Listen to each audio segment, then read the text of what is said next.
At my daughter's ninth birthday party, I found her custom cake smashed upside down in the garbage. My sister laughed and told me my little girl was not worth wasting calories on. I picked up my crying daughter and walked out, promising myself they would pay. The next morning, my mother called, sobbing hysterically because the luxury venue had just canceled my sister's dream wedding. I calmly told her I did not care and hung up. Before I tell you how I burned their perfect world to the ground, let me know where you are watching from in the comments below. Hit like and subscribe if you have ever had to cut toxic family members out of your life. My name is Morgan, and I am 34 years old. To my family, I have always been the struggling single mother working a mediocre event planning job. They viewed me as the ultimate cautionary tale, while my 29-year-old sister, Sydney, was the undeniable golden child. Sydney was obsessed with status, deeply in debt, but excellent at hiding it, and completely desperate to marry into old money. Her fiancé, Connor, was a wealthy, privileged white man from a prominent Southern real estate family here in Atlanta. My parents, Brenda and David, worshipped at the altar of proximity to wealth. They constantly sacrificed my mental health and my daughter's well-being just to elevate Sydney and appease Connor's family. But they had absolutely no idea that I was the secret founder and chief executive officer of the Obsidian Group, a premier luxury hospitality empire. I kept my billionaire status completely hidden from them because I knew exactly how they would exploit it. The breaking point happened on a warm Saturday afternoon. I had spent weeks planning a small family gathering for my daughter Aaliyah, who was turning 9. I commissioned a beautiful custom birthday cake from a high-end bakery. The cake featured a hand-painted portrait of a little black girl with beautiful natural hair surrounded by sugar flowers. Aaliyah had been so excited about that cake. She talked about it for days. I left her in the living room, playing with her cousins while I went to the kitchen to fetch the candles. When I walked through the swinging doors, my heart stopped. The kitchen was empty except for Sydney, who was leaning casually against the marble island sipping a mimosa. And there, shoved violently upside down in the stainless steel trash can, was Aaliyah's beautiful birthday cake. The sugar flowers were crushed against coffee grounds and discarded food wrappers.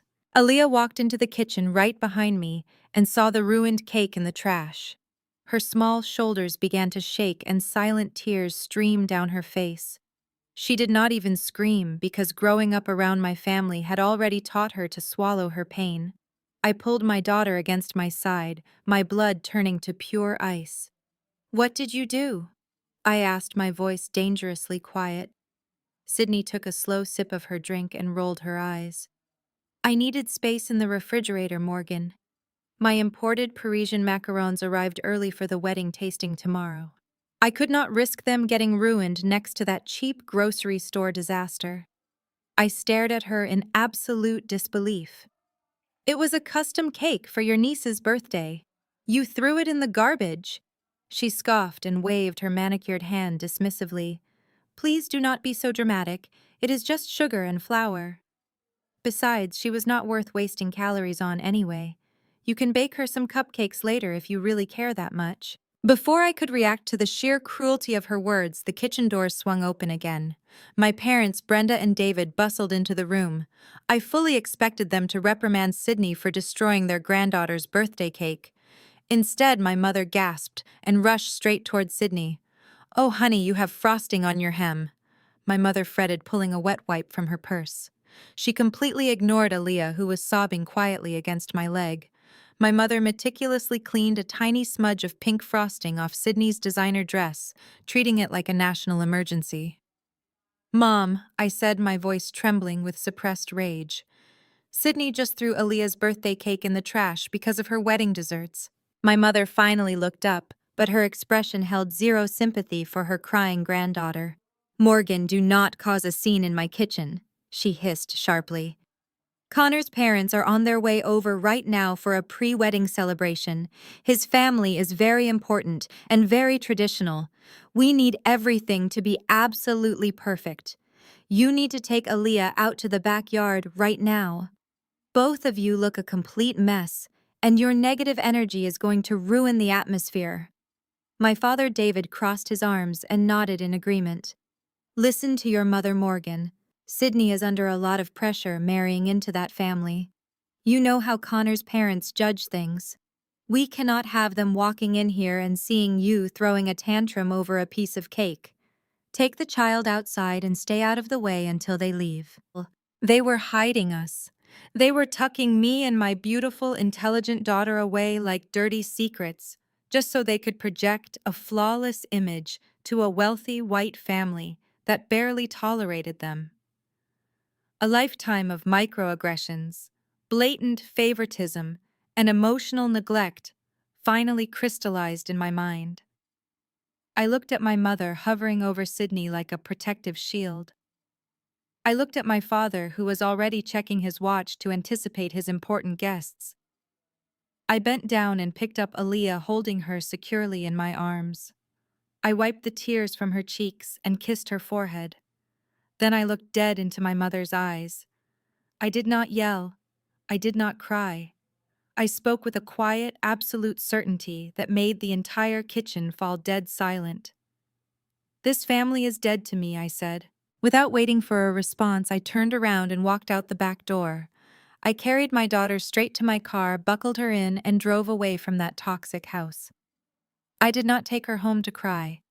Instead, I drove us to the most exclusive 5-star restaurant in downtown Atlanta. I ordered the most expensive desserts on the menu. We laughed and celebrated her birthday, just the two of us surrounded by luxury they thought I could never afford. I made sure my daughter felt like royalty. The next morning, I was sitting in my home office reviewing quarterly reports for my hospitality group. My personal phone began ringing incessantly. It was my mother. After ignoring the first 4 calls, I finally answered just to hear the panic in her voice. Morgan, she screamed into the receiver, completely hysterical. You have to call the venue right now. The Grand Magnolia Estate just sent an email canceling Sydney's wedding booking. You know people in the event industry. You have to use your connections to fix this, or Connor's family will cancel the wedding. I took a calm sip of my morning coffee. I thought about the smashed cake in the garbage and the tears on my daughter's face. Honestly, Mom, I do not care, I said perfectly evenly. Then I hung up the phone. I knew exactly why the wedding had been canceled. But my family had no idea that the storm they had just walked into was entirely of my own making. The echo of my mother screaming through the phone had barely faded when the aggressive pounding started at my front door. It was only 30 minutes later, but Brenda and Sydney had already made the drive across Atlanta to my decoy apartment. I lived in a modest working-class complex entirely by design. It was the perfect cover to keep my family completely blind to my actual net worth. I unlocked the deadbolt and pulled the door open.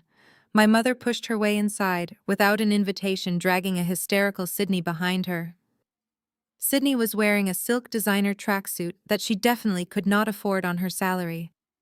Her makeup was smeared down her cheeks. You need to fix this right now, my mother demanded, pointing a perfectly manicured acrylic nail at my face. The Grand Magnolia just sent a termination email. They are canceling the wedding of the decade because of some ridiculous credit error. Connor is at his country club right now, and if his family finds out about this, they will force him to call off the engagement.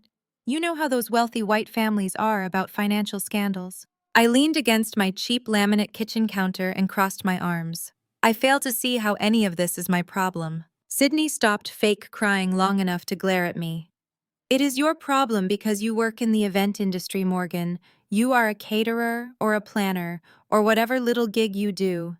You know the staff at these places. I need you to call the venue manager and beg them to reinstate my booking. It is the absolute least you can do after you embarrassed me yesterday by dragging your crying kid out of my tasting. The sheer audacity of her statement hung in the stale air of the apartment. She was demanding that I use my low-level connections to save the wedding she had just banned my daughter from attending. My mother nodded vigorously in agreement.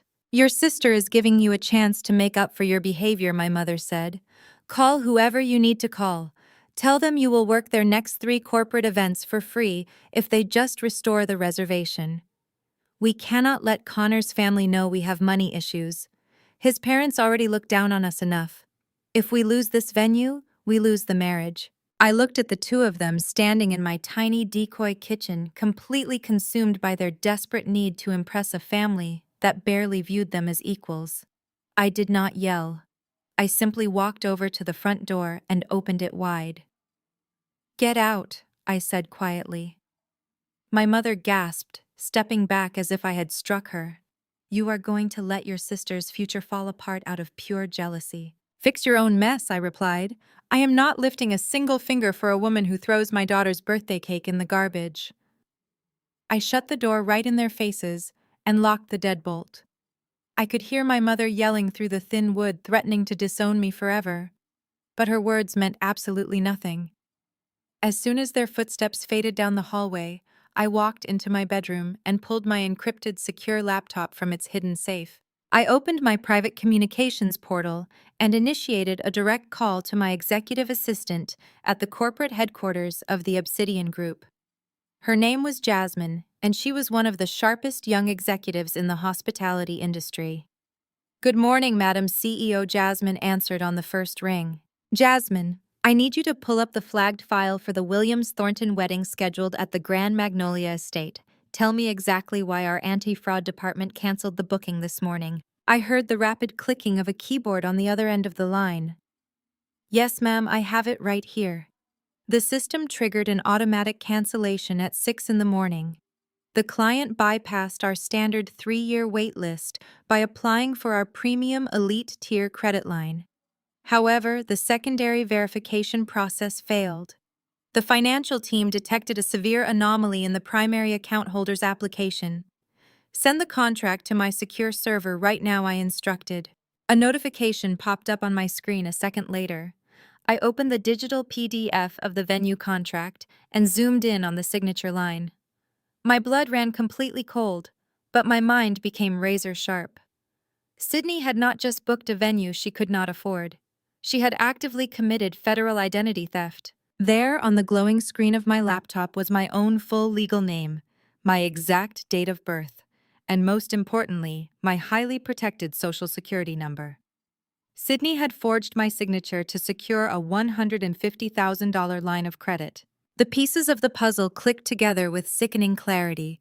Sydney knew she was drowning in debt. She knew Connor's old money family would never pay for a venue without running a background check on her finances first. So she stole my identity. She assumed that because I played the role of a struggling single mother, my credit was already mediocre.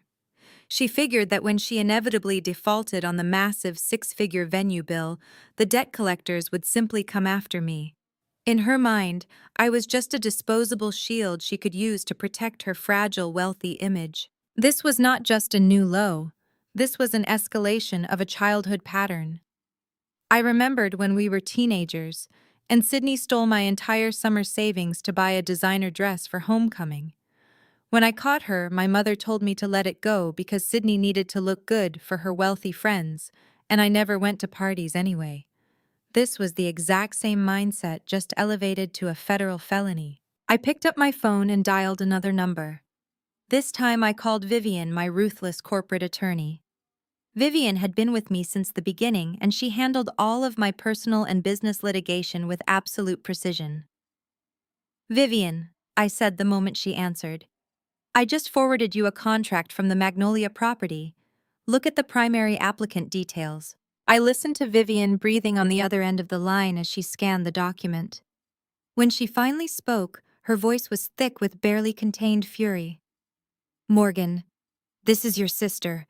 She forged your social security number to secure a $150,000 credit line.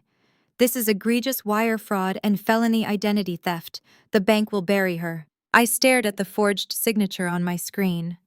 I thought about my mother demanding I beg for this booking. I thought about Sydney calling my daughter worthless. "Do we press felony fraud charges right now?" Vivian asked, her tone completely clinical and ready for war. "We can have her arrested before noon."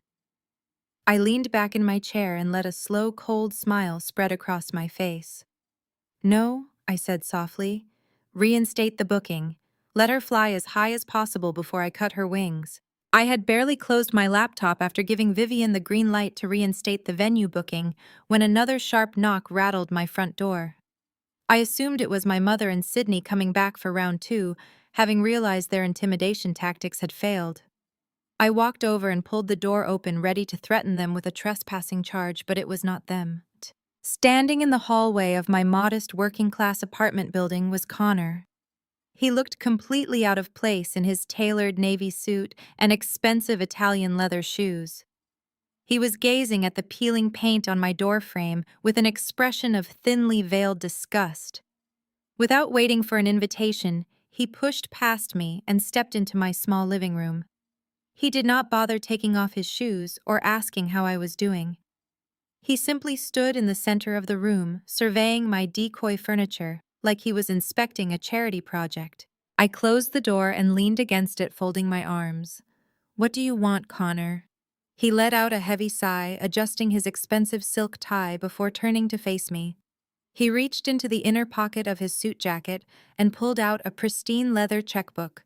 He clicked a gold pen and scribbled something down, tearing the paper loose with a crisp, ripping sound. He walked over to my cheap laminate kitchen counter and slid the check across the surface toward me. I glanced down at it. It was a check made out to me for $500. Sydney told me about the little credit mix-up, Connor said, his voice dripping with unbearable condescension. He offered me a tight, patronizing smile. "I know things are hard for a single black mother like yourself. Take this for your troubles and fix whatever glitch you caused with the venue." I stared at the check and then slowly looked up at his face. My mind was racing, processing the absolute absurdity of his words. A little credit mix-up, a glitch. Sydney had not just hidden her tracks, she had completely rewritten reality. She had actually convinced this arrogant man that I was the one with the ruined credit. She told him that my financial incompetence had somehow dragged her down and caused a glitch in the venue system. Connor genuinely believed that I was just a struggling, inept woman who had accidentally messed up his fiancée's dream wedding because my credit score was too low. He had absolutely no idea that Sydney was drowning in six-figure debt. He had no idea that the woman he was about to marry had just committed felony identity theft using my social security number. He was completely oblivious to the reality that Sydney was a fraud, desperately clinging to his family wealth to save herself. I felt a laugh building in the back of my throat, but I swallowed it down. If I told him the truth right now, he would confront Sydney. They would break up, the wedding would be canceled, and Sydney would scurry away to find another wealthy target. That was too easy. I wanted her to feel the exact same humiliation she had inflicted on my daughter. I wanted her to lose everything in front of the entire world. So I played my part. I reached out and picked up the check, holding it between my fingers. I kept my face entirely blank, masking the billionaire CEO beneath the exterior of the defeated sister he expected to see. "Is this supposed to cover the venue?" I asked, keeping my voice soft and submissive. Connor chuckled, a dry, arrogant sound that echoed in my small kitchen. "Of course not, Morgan. Do not be ridiculous. That is just a little extra spending money for you and Aaliyah. Consider it a gift. Just call whoever you need to call at that catering company you work for and clear up the paperwork. Sydney is incredibly stressed right now, and I need you to step up and handle your mess. She has a very sensitive disposition, and you are putting unnecessary strain on our relationship with these careless errors." He actually thought he was being a savior, a wealthy white knight swooping into the ghetto to rescue his poor future sister-in-law from her own poverty.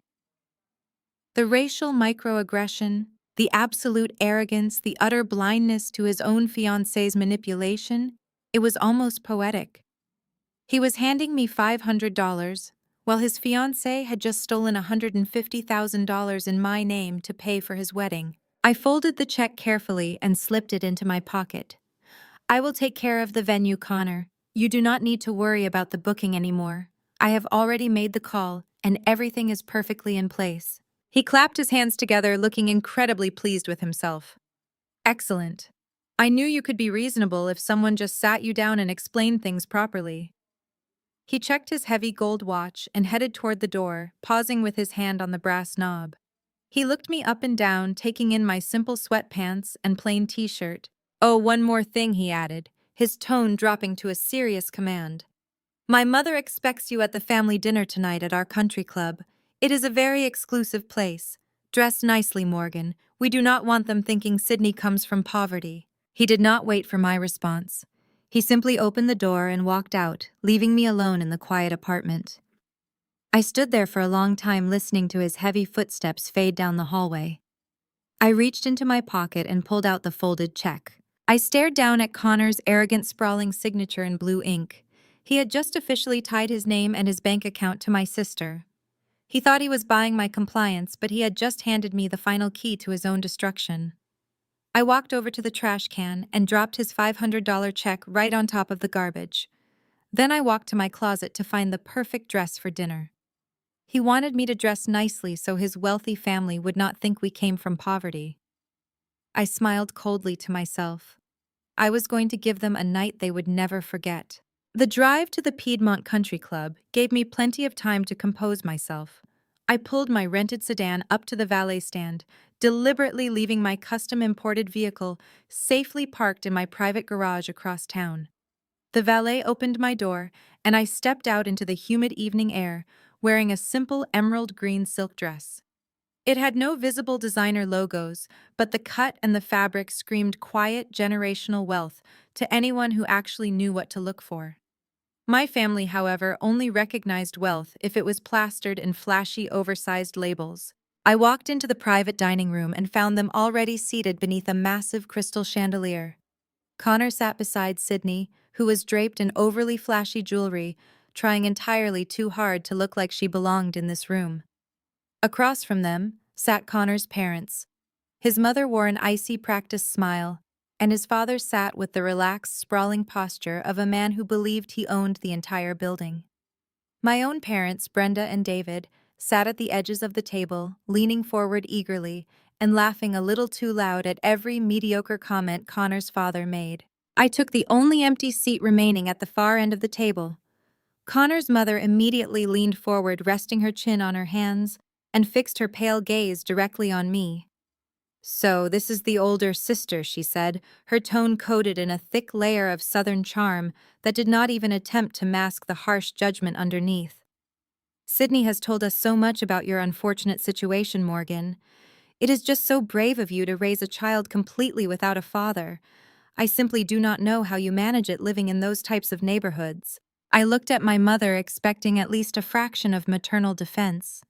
Instead, Brenda nodded vigorously, taking a quick sip of her white wine. "Oh, Morgan has always been our difficult child," Brenda said smoothly, smoothing her napkin over her lap. "She makes things so much harder on herself than they need to be. Not like our Sydney. Sydney has always known how to surround herself with the right kind of people."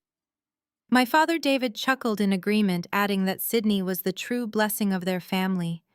They were serving me up on a silver platter, throwing me completely under the bus, just to make sure Connor's parents knew I was the anomaly and not the standard. They were sacrificing my dignity to secure Sydney's place in high society. I kept my face perfectly still as I sliced a piece of my steak.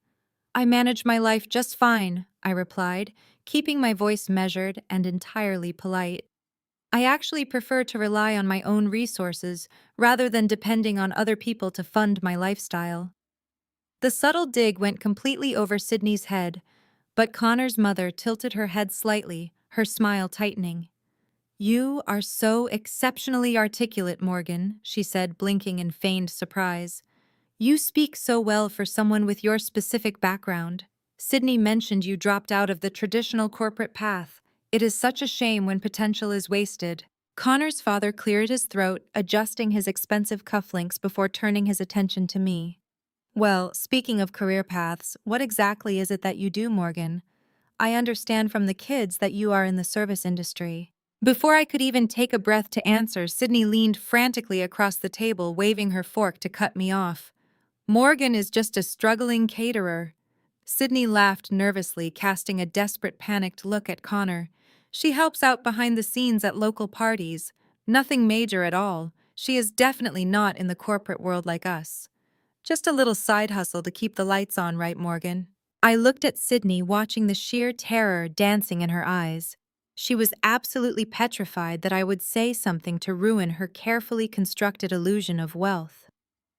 She had stolen my identity, forged my signature for $150,000, and was currently sitting across from me, pretending I was the ultimate family failure. I took a slow sip of my sparkling water, holding her desperate gaze. I suppose you could say I handle logistics for high-end properties, I said quietly. I make sure everything runs exactly the way it is supposed to. Connor's father chuckled, a deep booming sound that demanded the attention of the entire table. Well, honest labor is nothing to be ashamed of, he said patronizingly. Though I imagine it is a far cry from the high-stakes real estate development world. We deal in actual assets. In fact, my firm just finalized a massive victory this very morning. My father leaned forward eagerly, hanging onto his every word. Really? David asked, his voice dripping with sycophantic praise. What kind of victory? Connor's father puffed out his chest, looking incredibly pleased with himself. We just secured the exclusive structural loans for the Obsidian Group. They are the premier luxury hospitality and real estate empire in the entire South. It is a multi-million-dollar portfolio. I actually have a private meeting scheduled with their highly elusive chief executive officer next Tuesday. I am going to show them exactly why our family firm is the only one they should ever trust with their capital. The table erupted into polite celebratory applause. Sydney beamed, looking proudly at Connor, as if she had accomplished the multi-million-dollar deal herself. My parents practically vibrated with pride, thrilled beyond measure to be sitting at the same table as a man making millions with the Obsidian Group. I set my fork down very deliberately. The faint clink of the silver against the porcelain cut through their loud, celebratory chatter. I reached for my wine glass, holding it gently by the stem, and looked directly across the table into the eyes of Connor's father. I held his gaze until his smug, triumphant smile began to falter slightly under the heavy weight of my silence. I am sure the chief executive officer will find your company's ethics very interesting, I said softly. The morning after the disastrous country club dinner, I woke up with a singular protective mission. Aaliyah deserved a proper birthday gift to completely erase the memory of her trashed cake and the cruelty of my family. I had promised her a top-of-the-line laptop for the advanced coding classes she loved so much. We sat together at my small kitchen island, eating chocolate chip pancakes while I pulled up the Premier Electronics website. I let her customize absolutely everything on the screen, from the high-speed processor to the sleek silver casing. When we finally reached the checkout page, I entered my personal debit card information. This was an account I kept entirely separate from my massive corporate wealth. I deliberately held a modest working-class balance in this account to pay for daily expenses and maintain my cover as a struggling event planner. I hit the submit button and smiled at my beautiful daughter. A second later, the screen flashed an angry red. The message read transaction declined due to frozen account. I blinked, staring at the error message in total confusion.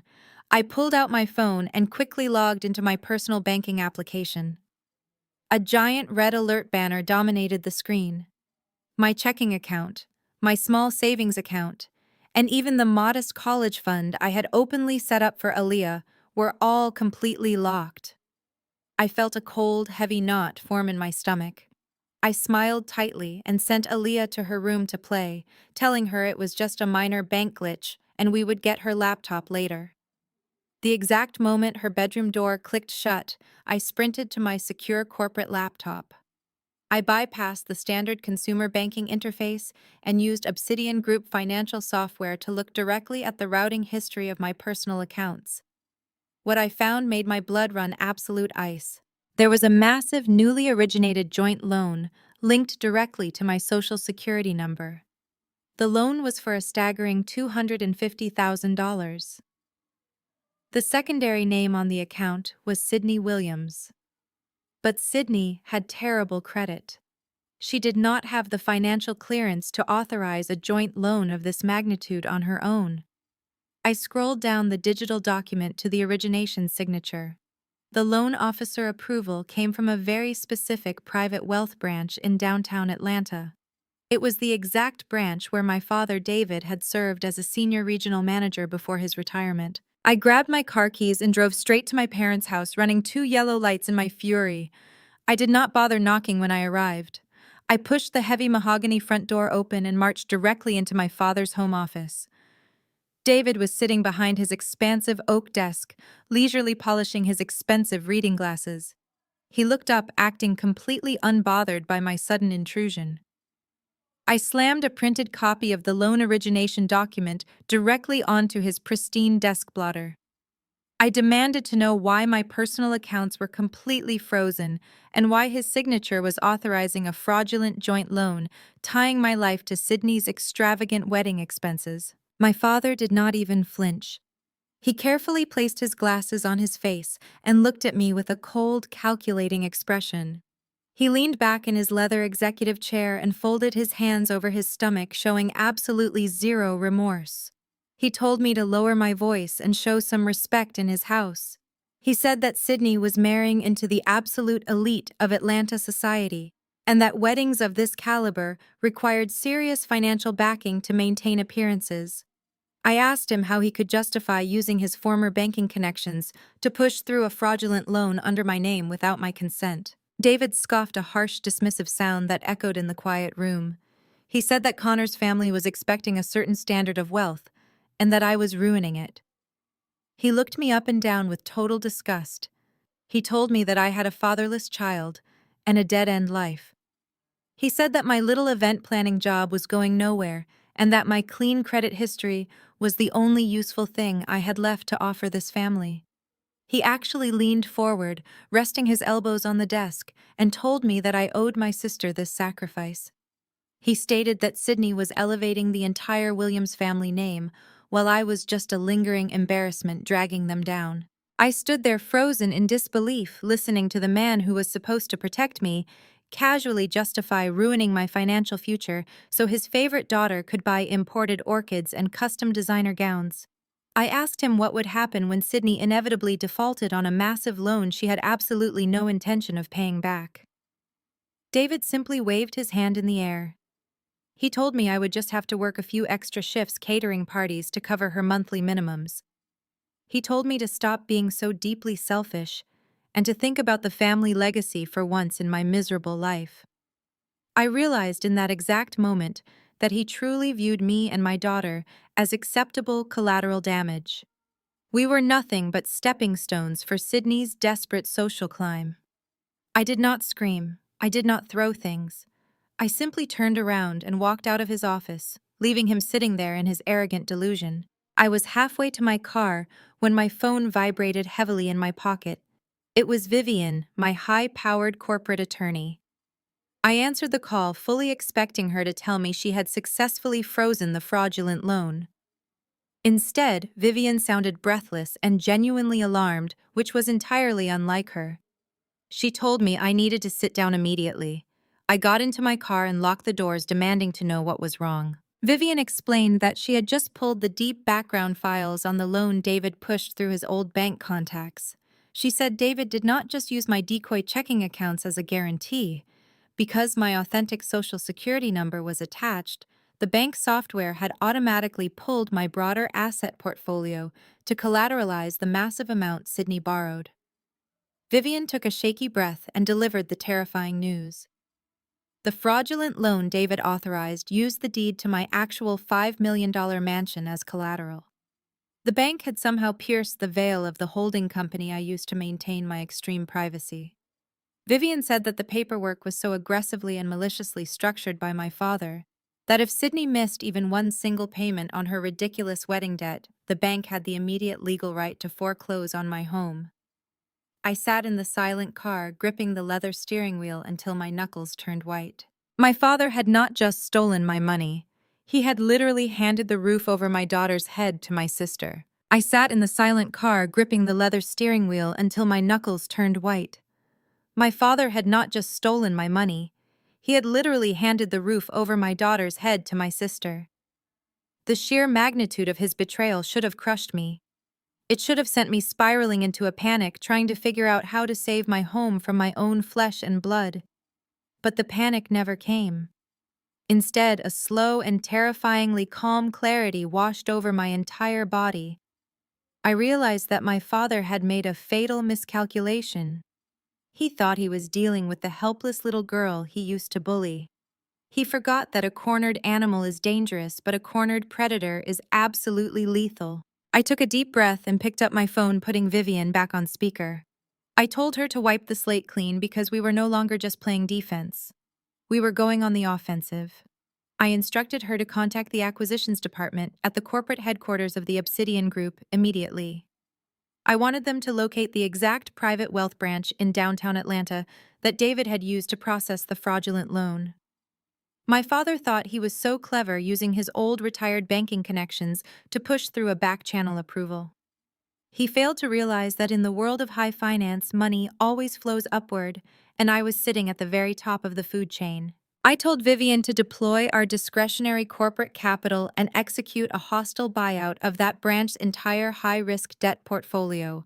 I did not just want Sydney's fraudulent loan. I wanted every single asset and liability attached to it. Vivian understood my directive immediately. The acquisition was aggressive but entirely legal and easily within the massive financial reach of my company. Within 72 hours, the Obsidian Group would completely absorb the debt portfolio through a series of shell companies and corporate subsidiaries. By the time my father and his corrupt former banking friends realized what happened, I would be the ultimate legal debt holder of every single dime Sydney had borrowed. And because Connor's father had foolishly tied his own family business to that exact same branch to leverage his supposed upcoming deal with my company, I was about to own their structural loans as well. Connor's father had sat at that country club dinner boasting about his elite ethics and his massive financial victories. He had no idea that the quiet woman sitting across from him in the cheap green dress was currently buying the absolute rights to his entire family legacy. I was no longer just the victim of a fraudulent loan. I was the bank. But simply owning the debt was not enough. I needed to build an inescapable trap for the people who thought they could casually ruin my life for a wedding aesthetic. I told Vivian to pull up the venue contract for the Grand Magnolia estate. Since the venue was entirely owned and operated by a subsidiary of my company, I had absolute authority over the terms and conditions. I instructed my legal team to draft an emergency addendum.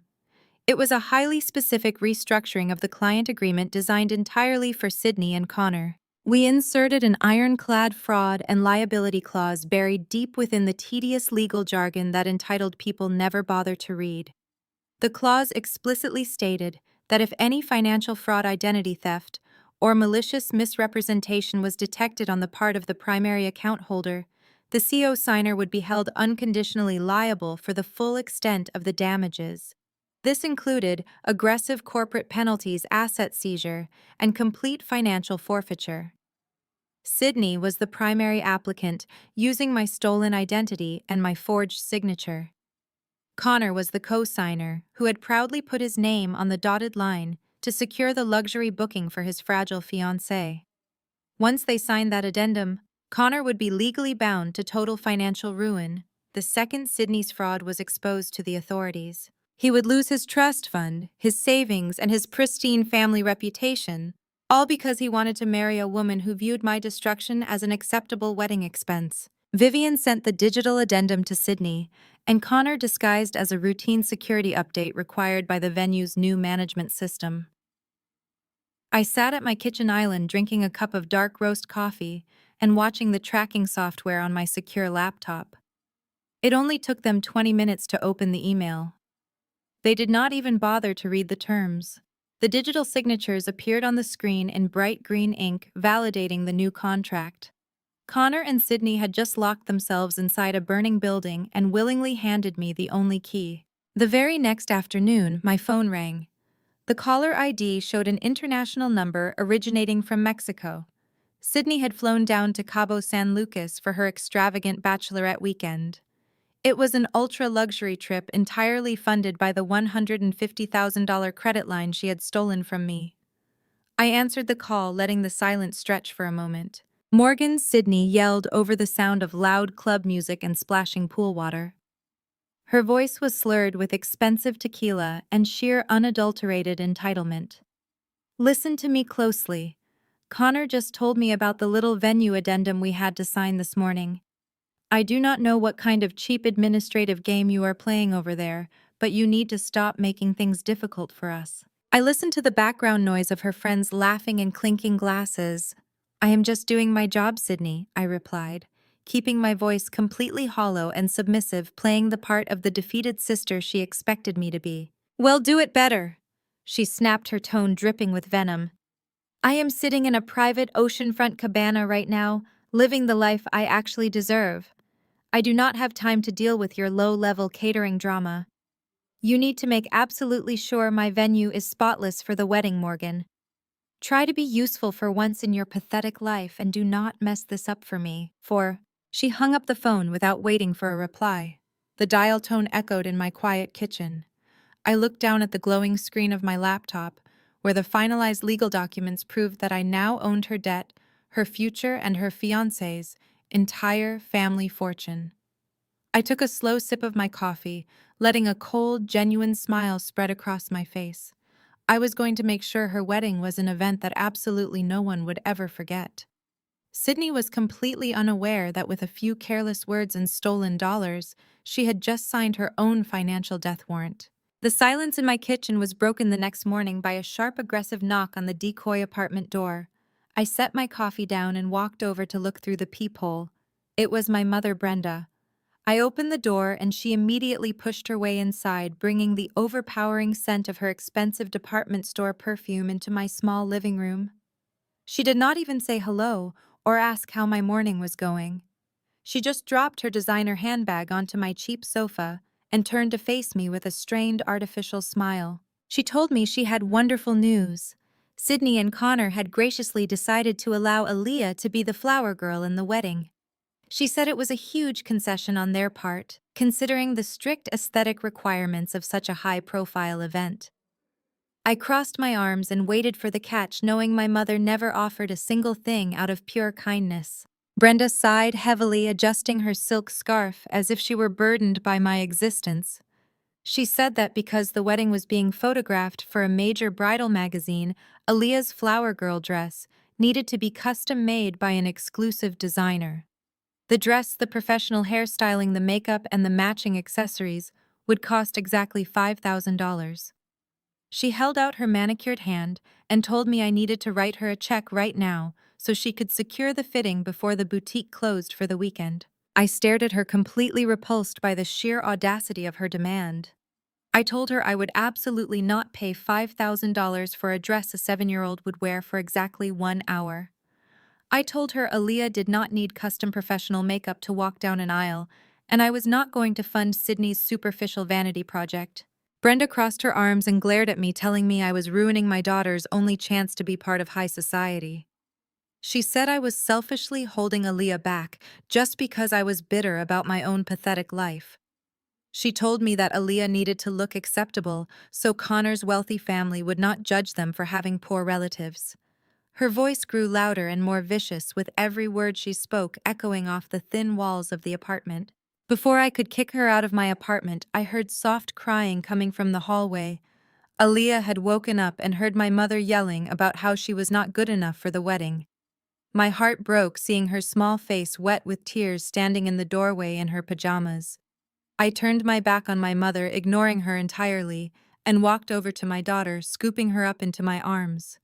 I carried Aaliyah into her bedroom, shutting the door firmly behind us so I could comfort her and wipe her tears. I sat on the edge of her small bed holding her close. I promised her that she was perfect, and that we did not need their toxic wedding or their expensive dresses to be happy. I stayed in Aaliyah's room for maybe 20 minutes, brushing her hair and calming her down, until she finally smiled and started playing with her toys. I wanted to make absolutely sure she felt safe before I went back out to deal with my mother. When I walked back out into the living room, the apartment was completely empty. The front door was pulled shut, and my mother's heavy perfume was the only proof she had even been there. I let out a long breath, glad she had finally decided to leave without putting up another fight. I assumed she had realized I was not going to give her a single dime and stormed off to complain to Sydney. A few hours later, I walked into my own bedroom to put away some laundry. I opened my top dresser drawer where I kept a small velvet jewelry box hidden underneath my folded sweaters. It was a cheap wooden dresser, but the box inside held the only truly valuable thing I kept in this decoy apartment. It was a vintage emerald ring set in heavy yellow gold. It had belonged to my late grandmother, and it was the single family heirloom that had ever been passed down directly to me. My grandmother had explicitly given it to me before she died because she knew my mother and sister would only pawn it for quick cash. Brenda had always hated that I got the ring instead of Sydney. I reached under my sweaters to check on the box purely out of habit. My hand hit the bare wood of the drawer bottom. I froze completely. I pulled the clothes out, tossing them onto the floor, and searched the entire drawer. I checked the next drawer and the next. The velvet box was gone. A sickening wave of realization crashed over me. When I was in the other room comforting my crying daughter, my mother had not just been sitting on the couch waiting. She had sneaked into my bedroom and deliberately rummaged through my personal belongings. Brenda had stolen the emerald ring, the only thing my grandmother had ever given me, the only piece of genuine family history I had left. She had actually stolen from her own daughter to fund Sydney's wedding delusion. My blood boiled with a cold, calculating rage. This was a line that not even my greedy family had crossed before. I grabbed my phone and opened a hidden folder on my screen. Years ago, before I built my company and completely separated my real life from theirs, my father had insisted we all download a family location sharing application. They used it mostly to keep tabs on each other, but I had never bothered to delete my account. I knew my mother was completely illiterate when it came to technology. She definitely still had the application running in the background of her phone. I opened the tracking map and watched the small blue dot representing my mother pulse on the screen. The location coordinates updated immediately. She was not at her house in the suburbs. She was sitting dead center in Buckhead, one of the most expensive and elite shopping districts in Atlanta. I zoomed in on the street view to see exactly where she was parked. The little blue dot was hovering directly over a high-end luxury pawn shop known for buying estate jewelry. And right next door to that pawn shop, sharing the exact same building structure, was an exclusive luxury bridal boutique. It was the exact boutique where Sydney was supposed to be having her final dress fitting this afternoon. The entire picture became crystal clear. My mother was pawning my grandmother's irreplaceable emerald ring to pay for the $5,000 flower girl dress or whatever other lavish expense Sydney suddenly demanded. I stared at the glowing blue dot on my screen, feeling the last tiny shred of familial obligation wither and die inside my chest. I grabbed my car keys and walked out of the decoy apartment, leaving the heavy wooden door shut tight behind me. The drive into Buckhead took exactly 22 minutes, but my mind was moving a million miles a second. My mother had finally crossed the absolute point of no return. She had violated the sanctity of my home and stolen a piece of my heritage just so Sydney could play dress-up for a family of wealthy strangers. My grandmother had worked her entire life to buy that emerald, and it was the only piece of true family history I wanted to pass down to Aaliyah. The thought of Brenda casually sliding it across a pawn shop counter made me see red. I pulled my car into the valet lane outside the luxury shopping plaza, ignoring the attendant who tried to hand me a ticket. I tossed him a crisp $100 bill and told him to keep the engine running because I would not be staying long. I walked past the tinted glass windows of the estate pawn shop, where my mother had just traded my grandmother's legacy for quick cash. The luxury bridal boutique was right next door. Its massive double-glass doors were propped open, letting the scent of fresh white roses and expensive vanilla candles spill out onto the sidewalk. I pushed my dark sunglasses up the bridge of my nose and stepped inside the boutique. The interior was blindingly white with plush velvet carpets, floor-to-ceiling mirrors, and massive crystal chandeliers hanging from the vaulted ceiling. It was designed to make entitled women feel like absolute royalty. It did not take me long to find them. Sydney was standing on a circular velvet pedestal in the center of the main viewing room. She was wearing a massive silk and lace gown that looked entirely too heavy for her delicate frame. Brenda was standing next to the checkout counter, casually pulling thick stacks of $100 bills from her designer handbag. She was laughing loudly and handing the cash to a sales associate to pay for a ridiculously long custom beaded veil. Sitting on a tufted white sofa directly across from Sydney was a sharp-looking older woman, dripping in authentic platinum and diamonds. It was Connor's mother, Mrs. Thornton. She was sipping a glass of complimentary champagne and nodding in absolute approval as Sydney twirled on the pedestal, admiring herself in the three-way mirror. I walked straight across the showroom floor, my boots sinking into the thick carpet. I did not scream or throw a fit. I simply stopped directly behind my mother and spoke in a voice so cold it practically froze the air in the room. "Give me the pawn ticket, Brenda." My mother jumped violently, dropping a stack of $100 bills onto the glass counter. She spun around and her face instantly drained of color when she saw me standing there. Sydney gasped loudly, clutching the bodice of her expensive gown and nearly tripping off the velvet pedestal. Connor's mother raised her eyebrows, lowering her champagne glass to stare at me with obvious distaste. I stepped closer to Brenda, holding out my open, empty hand. "I know exactly what you did, you pathetic thief," I said, keeping my voice low and dangerous. "You went into my bedroom while I was wiping your fake tears off my daughter's face, and you stole my grandmother's emerald ring. Hand over the pawn ticket right now before I call the police and have you arrested for grand larceny." Brenda recovered quickly, falling right back into her practiced routine of manipulation and deceit. She immediately began to weep loudly, clutching her chest and looking frantically toward Connor's mother for sympathy. "Oh my God," she wailed, covering her face with her hands. "Please excuse my oldest daughter. She is deeply mentally unstable. We have been trying to get her psychiatric help for years, but she completely refuses to take her medication. She just makes up these horrible paranoid delusions to ruin our happiness and get attention." Sydney immediately jumped down from the pedestal, dragging yards of expensive white lace across the floor. She rushed over to Connor's mother, kneeling beside the white sofa, with a look of manufactured embarrassment on her flawless face. "I am so incredibly sorry, Mrs. Thornton," Sydney whispered, but she made sure it was loud enough for the entire room to hear. "My sister lives in a tiny, rundown apartment, and she has always been violently jealous of my success. She just cannot handle the fact that I am marrying into such a prestigious family while her own life is a total disaster. She wants to ruin my fitting because she has nothing of her own." Connor's mother sighed heavily, looking at me with an expression of pure, unadulterated pity and disgust. She patted Sydney's hand gently, telling her it was a terrible shame that such a beautiful wedding experience had to be ruined by a bitter and unstable relative. The boutique manager suddenly marched over from the back office, drawn by the commotion. She was a tall, severe woman wearing a tailored black suit and a heavy, menacing scowl. She held a clipboard tightly against her chest and looked me up and down, taking in my plain clothes and my dark sunglasses. "Excuse me, madam," the manager said, her tone dripping with elite condescension. "This is a private fitting for our premier VIP clients. You are causing a massive disturbance and upsetting the bride.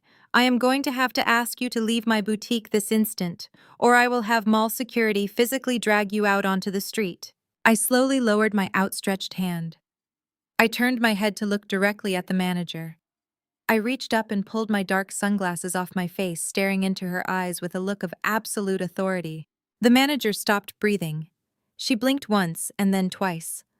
All the arrogant color vanished from her face, leaving her looking completely sickly and pale. The heavy clipboard slipped from her trembling fingers and hit the hardwood floor with a loud, sharp clatter that echoed through the silent viewing room. "Ms. Morgan," the manager stammered, her voice barely a terrified whisper. I did not realize it was you." Sydney and Brenda both stopped their theatrical crying entirely. They stared at the manager in total confusion, wondering why this high-end luxury director was suddenly trembling in front of the sister they despised so deeply. Connor's mother narrowed her eyes, sensing a massive shift in the power dynamic of the room. This boutique was the crown jewel of the shopping plaza, but it did not own the walls it operated inside. The commercial real estate building was owned by a holding company. That holding company was a direct subsidiary of the Obsidian Group. I was not just a random woman walking off the street to cause a scene. I was the absolute sole owner of the very ground they were standing on. Clarissa, I said, reading her silver name tag. Your lease renewal was scheduled for corporate review next Tuesday. You can cancel that meeting entirely. You have exactly 30 days to vacate my building. The manager let out a small, horrified sob, covering her mouth with both of her hands. Sydney let out a high-pitched shriek, demanding to know what kind of insane joke I was playing. Brenda just stood there, frozen like a statue, her mouth hanging open in absolute terror as the reality of the situation finally started to crack her delusion. I did not waste another second on any of them. I stepped forward and snatched my mother's designer handbag right off the glass checkout counter. I dug my hand inside, pushing past her makeup and her stolen cash until my fingers brushed against a folded piece of thick yellow paper. I pulled out the pawn ticket, securing it safely in my coat pocket. I dropped the bag back onto the counter and looked at my mother one last time. I told you not to mess with me, Brenda, I said quietly. Now you get to watch me burn your entire world to the ground. I turned around and walked out of the boutique, leaving them choking on their own destruction. I drove back to my estate in a blur of calculated thoughts and quiet anticipation.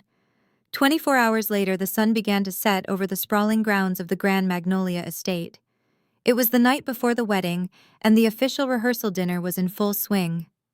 The estate was completely illuminated with thousands of fairy lights strung through the ancient oak trees. The subsidiary company I owned had spared absolutely no expense in preparing the grounds, just as Sydney and my parents had demanded. The irony was so thick you could choke on it. My family was celebrating their fake high society status on the exact property I had purchased with my own hard-earned corporate wealth. Sydney had made her final malicious power play earlier that afternoon. She told me I was explicitly uninvited from sitting in the main dining room with the rest of the family and Connor's elite guests. She looked me up and down in my simple black dress and told me my presence would ruin the sophisticated aesthetic she was trying to project. She ordered me to wait in the sweltering staff kitchen at the back of the venue for the entire night. She actually had the nerve to tell me to stay out of sight and only come out if the catering staff needed extra help clearing the dirty plates. I did not argue with her. I simply nodded and walked toward the service entrance. Every insult she threw at me only made the trap tighter. The staff kitchen was massive and chaotic. The industrial ovens were running at full capacity, pushing the temperature in the room to an unbearable level. Cooks and servers rushed past me carrying silver trays of imported caviar and prime rib. I stood out of the way in a quiet corner near the pantry, wiping a bead of sweat from my forehead. I pulled my secure tablet from my bag and logged directly into the venue's central security system. As the owner of the estate, I had unrestricted access to every single camera and audio feed on the property. I pulled up the high-definition feed for the main dining room and watched my family hold court. The dining room looked like a scene from a royal banquet. The tables were covered in white silk and decorated with towering crystal centerpieces. My father David was sitting next to Connor's father, laughing loudly and drinking expensive scotch. My mother Brenda was wearing a ridiculous sequined gown, practically fawning over Connor's mother. They were selling the illusion of generational wealth with every breath they took. I zoomed the camera feed in on the head table where Sydney and Connor were sitting. Sydney was wearing a custom white silk rehearsal dress that probably cost more than my first car.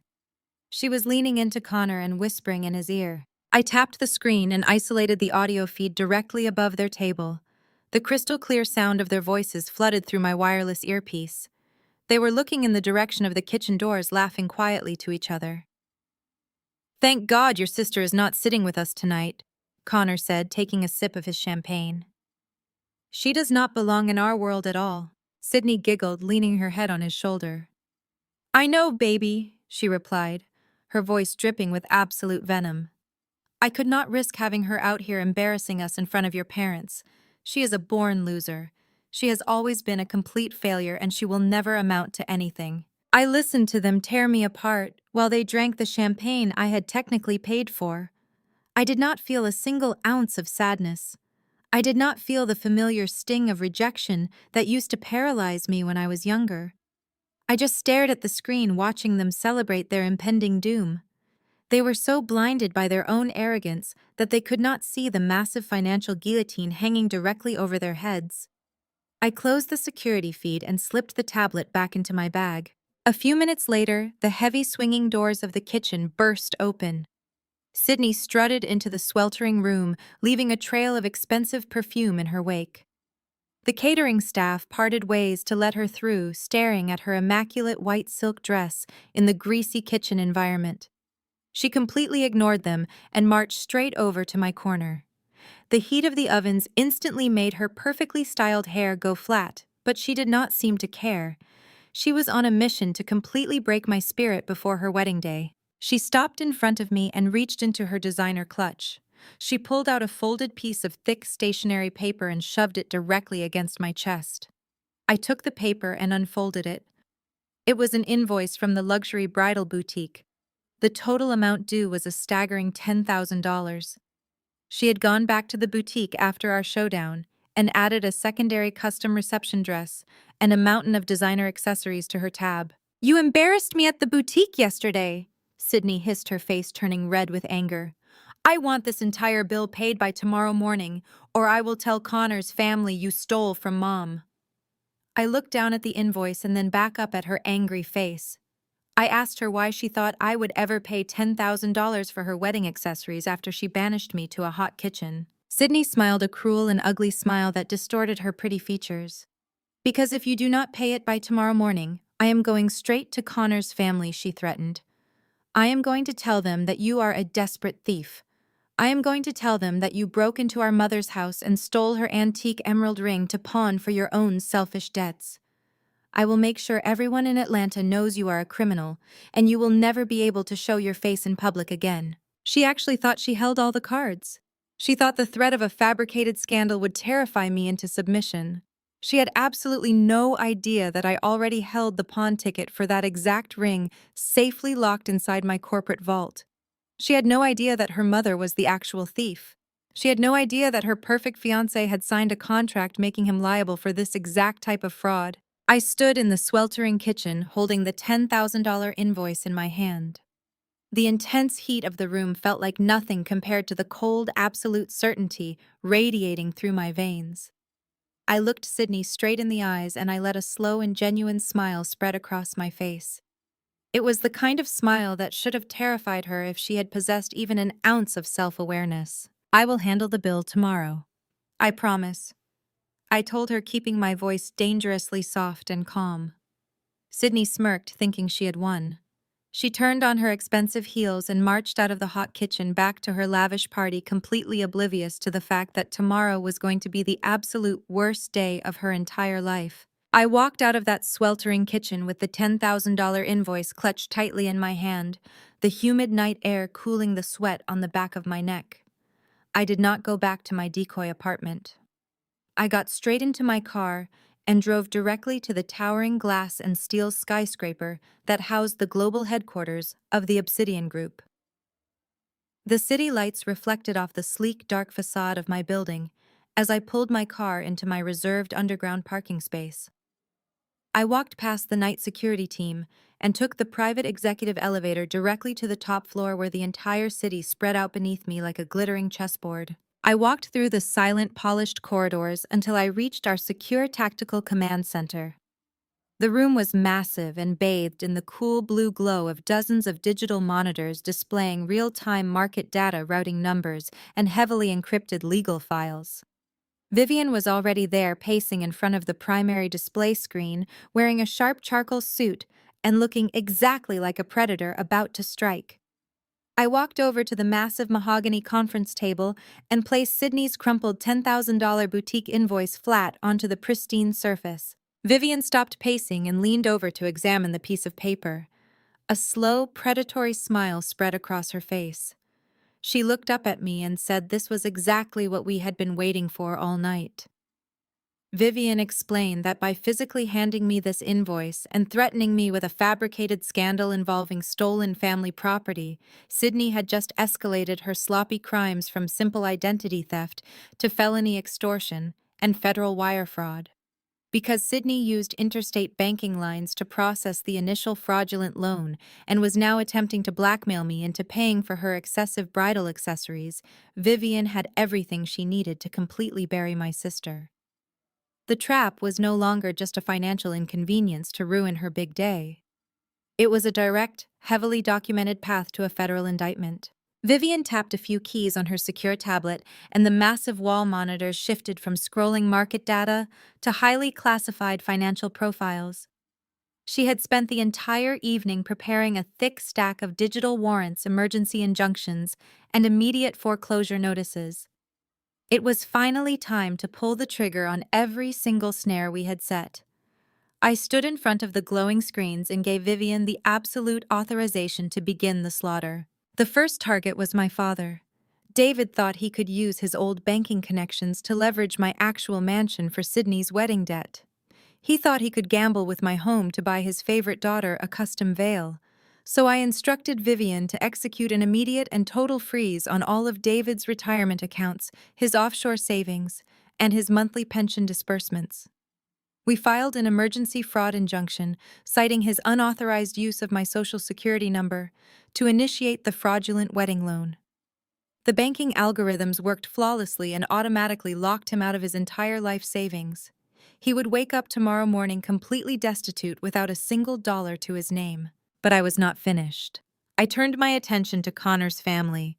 They had structured their entire upcoming corporate merger through the exact same private wealth branch, linking their sensitive escrow accounts to the fraudulent portfolio I had just purchased earlier that week. I told Vivian to flag the Thornton family escrow accounts for an emergency internal audit, citing suspected money laundering tied to the fraudulent wedding loan. The moment those accounts were flagged, all of Connor's family assets were completely immobilized, pending a massive and highly invasive federal review. They could not move a single dime to pay their vendors, their staff, or their massive luxury mortgages. The immense wealth and high society status they had paraded around the country club dinner was effectively paralyzed. We sat in the command center for hours, meticulously tightening the noose around their necks and ensuring every legal document was bulletproof. I watched the clock on the digital wall display slowly tick closer and closer to midnight. My heart beat with a steady rhythmic anticipation. At exactly 11:00 p.m., I gave Vivian the signal for the final phase of our operation. Vivian picked up a secure, untraceable phone from the console and dialed Sydney's personal cell number. I listened to the audio feed piped directly through the command center speakers. Sydney answered the phone, sounding breathless and deeply irritated, clearly annoyed that someone was interrupting her beauty sleep the night before her perfect wedding. Vivian spoke in a crisp, entirely professional voice, identifying herself as the Senior Director of Venue Management for the Grand Magnolia Estate. Vivian informed Sydney that a massive, catastrophic fraud alert had just triggered in the venue's corporate banking system. She said the alert was tied directly to the primary account holder who had funded the entire event. Sydney immediately began to panic, her voice pitching upward as she demanded to know what was happening and who was trying to ruin her wedding. Vivian calmly explained that the venue's heavy iron gates had been electronically locked, and all catering, floral, and vendor access had been indefinitely suspended by corporate security. Sydney was hyperventilating now, sobbing into the phone and begging Vivian to fix the glitch, crying that her wedding was less than 24 hours away, and she had hundreds of elite guests arriving in the morning. Vivian let her panic and cry for a long, agonizing moment, letting the sheer terror of losing her perfect aesthetic completely break her down. Then Vivian delivered the final, ultimate ultimatum. Vivian told Sydney that because of the severe legal liabilities and banking regulations involved, the only possible way the wedding could proceed tomorrow was if the primary account holder was physically present to sign the overriding security documents directly in front of the venue staff. Vivian made it absolutely clear and non-negotiable. Morgan had to stand right next to her at the altar and sign the papers in front of everyone, or the entire wedding was permanently canceled. The sun rose over the manicured grounds of the estate, casting a bright golden hue over what was supposed to be the most exclusive social event of the season. Hundreds of elite guests, corporate titans, and wealthy socialites were already beginning to arrive, their luxury vehicles lining the pristine circular driveway. The morning air hummed with the soft melody of a live string quartet, practicing on the great lawn, blending with the gentle clinking of crystal champagne flutes and the frantic murmurs of the event staff. Every square inch of the sprawling venue had been transformed into a lavish spectacle of imported white orchids and draped silk, all funded by the invisible grace of my corporate accounts. My family was busy playing their parts to perfection, soaking in the admiration of Connor's wealthy relatives, while oblivious to the financial earthquake rumbling right beneath their feet. Inside the bridal preparation wing, the atmosphere was entirely different. It was a suffocating nightmare of anxiety and manufactured rage. I watched the security feed from my phone as I rode toward the venue, witnessing Sydney unravel in real time. She was the ultimate bridezilla, her face flushed red as she screamed at a terrified floral assistant because the shade of the ivory roses was slightly too yellow for her liking. She threw a silver hairbrush across the room, berating her makeup artist for taking too long, and demanded that the catering director fetch her a different brand of imported sparkling water. But her main source of panic was entirely focused on me. She cornered the head of the private security team, her voice shrill and desperate as she issued her strict commands. She told the guards that under no circumstances was her sister allowed to step foot near the main viewing areas or the luxury VIP suites. She ordered them to intercept me the moment I arrived, to escort me through the dirty rear service corridors, and to keep me hidden in the back rooms until the absolute last possible second before the ceremony. She wanted me treated like a shameful secret, an ugly blemish on her perfect day that needed to be swept under the rug and kept far away from her wealthy new in-laws. She had absolutely no idea what was actually driving up the long, oak-lined avenue. I sat in the spacious back seat of a sleek, armored pitch-black Maybach, feeling the gentle hum of the powerful engine beneath me. Beside me, Aaliyah looked like an absolute vision. I had commissioned a custom miniature ball gown for her, made of soft blush tulle and delicate lace, complete with a tiny crystal tiara resting in her dark curls. She looked like a true little princess, completely oblivious to the massive family drama that was about to unfold. I smoothed the fabric of my own dress, taking a slow and calming breath. I had bypassed the standard bridal party attire entirely. Instead, I wore a breathtaking custom-made haute couture gown that I had flown in directly from a private designer in Milan. It was a deep, rich sapphire silk that moved like liquid water, hugging my frame perfectly before cascading into an elegant, dramatic train. On my right hand, catching the morning light, was my grandmother's antique emerald ring, safely recovered from the pawn shop and back where it belonged. My appearance was striking, undeniably powerful, and completely outshone the traditional, overly fussy, white lace confection Sydney was currently sweating in. I did not just look like a wealthy guest.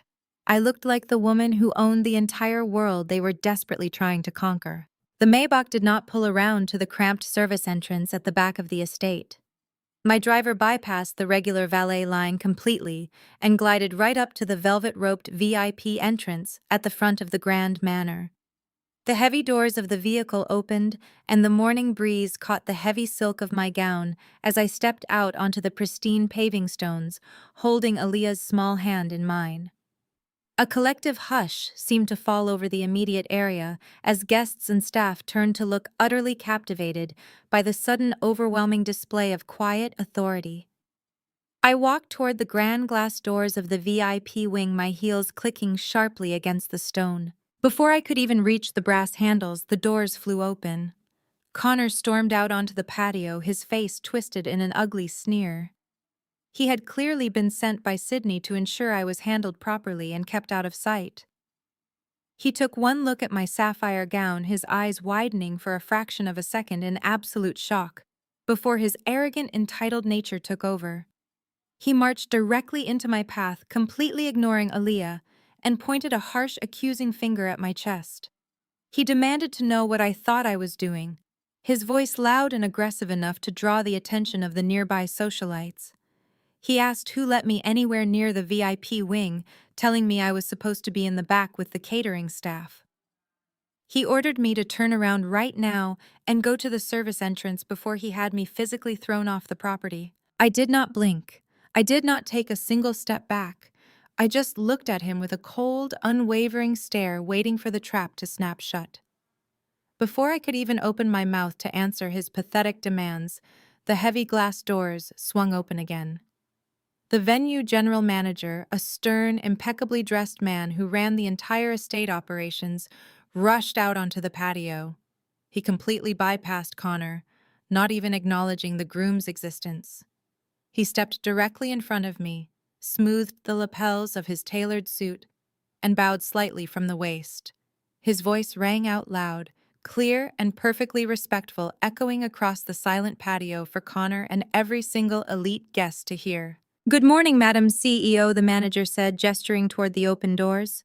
"Your private luxury suite is ready, and the executive staff is awaiting your final inspection of the grounds." Connor stopped breathing. His arm dropped awkwardly to his side, the cruel sneer melting off his face as he froze, completely paralyzed by the sudden terrifying realization of who I truly was.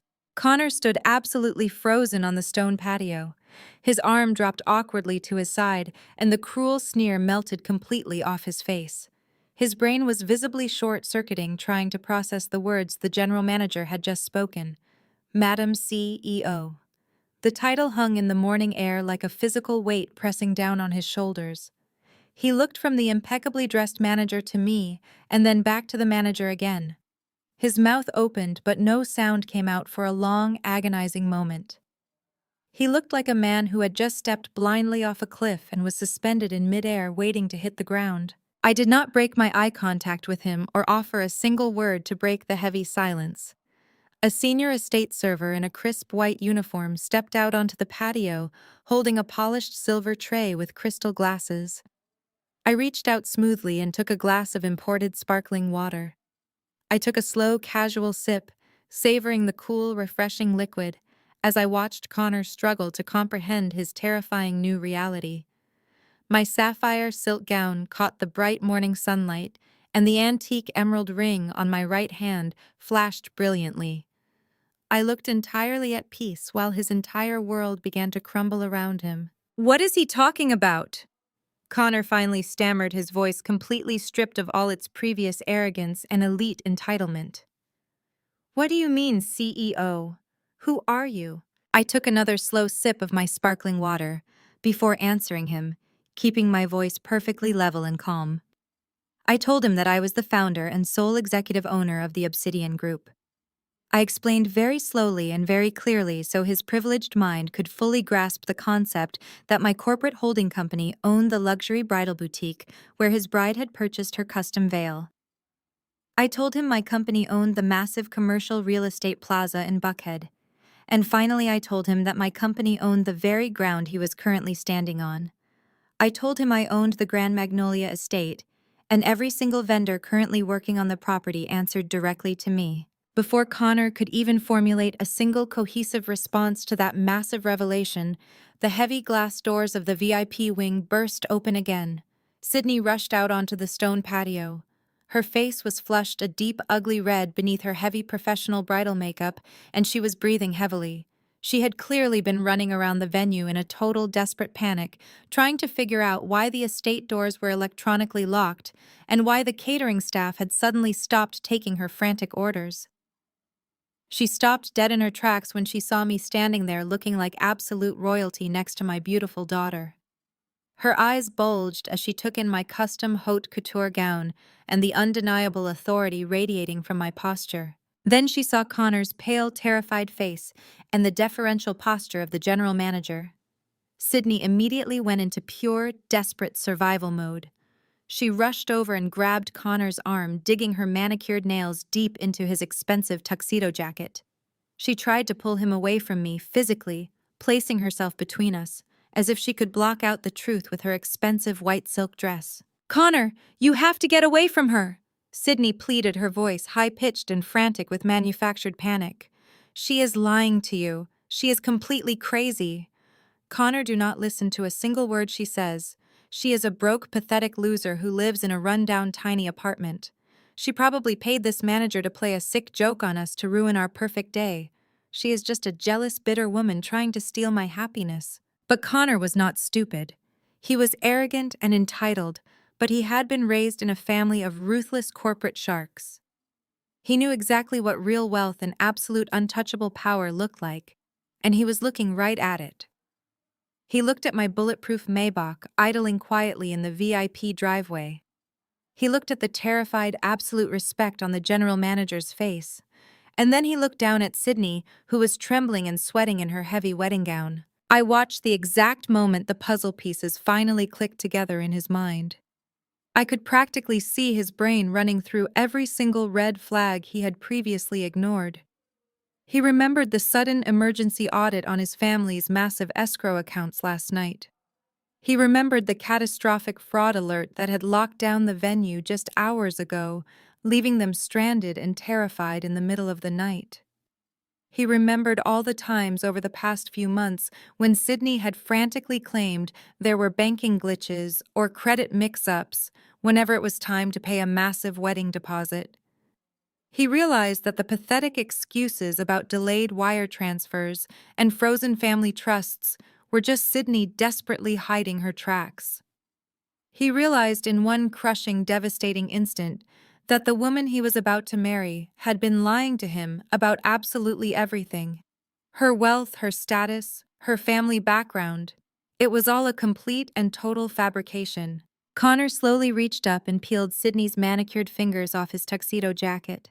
He pushed her hands away with a look of absolute disgust. He stepped back, creating a wide physical distance between them. Sydney let out a small wounded gasp, looking up at him with wide, terrified eyes as her safety net completely vanished. "Show me your banking app," Connor demanded, his voice dropping to a low, dangerous growl. "Show me your primary bank account right now, Sydney." Sydney immediately began to hyperventilate. Her chest heaved up and down and her perfectly styled hair began to stick to her sweaty forehead. She took a step back, shaking her head frantically from side to side. She tried to stammer out another pathetic excuse, claiming she had left her phone inside the bridal suite, and that the cellular signal out on the patio was too weak to load the financial application. She was trapped like a rat in a corner, and she absolutely knew it. Suddenly, the grand orchestral music started playing from the main lawn. The heavy, majestic notes of the traditional wedding march drifted over the stone patio, signaling that the hundreds of elite guests were seated and waiting for the bride to make her grand entrance. The timing was absolutely poetic. Connor glared at Sydney with pure, unadulterated fury. The veins in his neck were visibly pulsing, and his hands were curled into tight, angry fists at his sides. He leaned down until his face was just inches from hers, breathing heavily through his nose. "We are going out there right now, because my entire family and all of our corporate partners are watching," he told her, his voice shaking with suppressed rage. "We are going to walk down that aisle, and we are going to smile. But you need to understand that this conversation is not over." He turned his back on her and marched back into the building without waiting for her to follow. Sydney stood alone on the patio, trembling violently as the wedding march continued to play in the distance. I took one final sip of my sparkling water, smiled warmly at my sister, and walked past her into my private luxury suite, leaving her to face the absolute destruction of her fake perfect world. The morning sun climbed higher over the manicured grounds of the estate, casting long, elegant shadows across the hundreds of white wooden chairs, perfectly aligned on the great lawn. I stood by the floor-to-ceiling window of my private luxury suite, watching the elite society of Atlanta take their seats. The air was filled with the soft melodies of a live string quartet and the quiet murmurs of corporate titans and wealthy socialites. From my vantage point, I could see my father pacing nervously near the front row. David had spent the entire morning frantically and aggressively tapping at his phone screen. I knew exactly why he was sweating through his tailored tuxedo. His offshore accounts, his pension, and his retirement funds had all been completely frozen hours ago. Every single credit card he tried to use to pay for his morning coffee had been declined. He was currently experiencing the terrifying freefall of absolute financial ruin, and he had no idea that I was the one who cut the parachute. A gentle knock on the door pulled me from my thoughts. It was time. I took a deep breath, smoothed the rich sapphire silk of my haute couture gown, and took Aaliyah by the hand. We walked out of the suite and glided down the grand mahogany staircase toward the main entrance.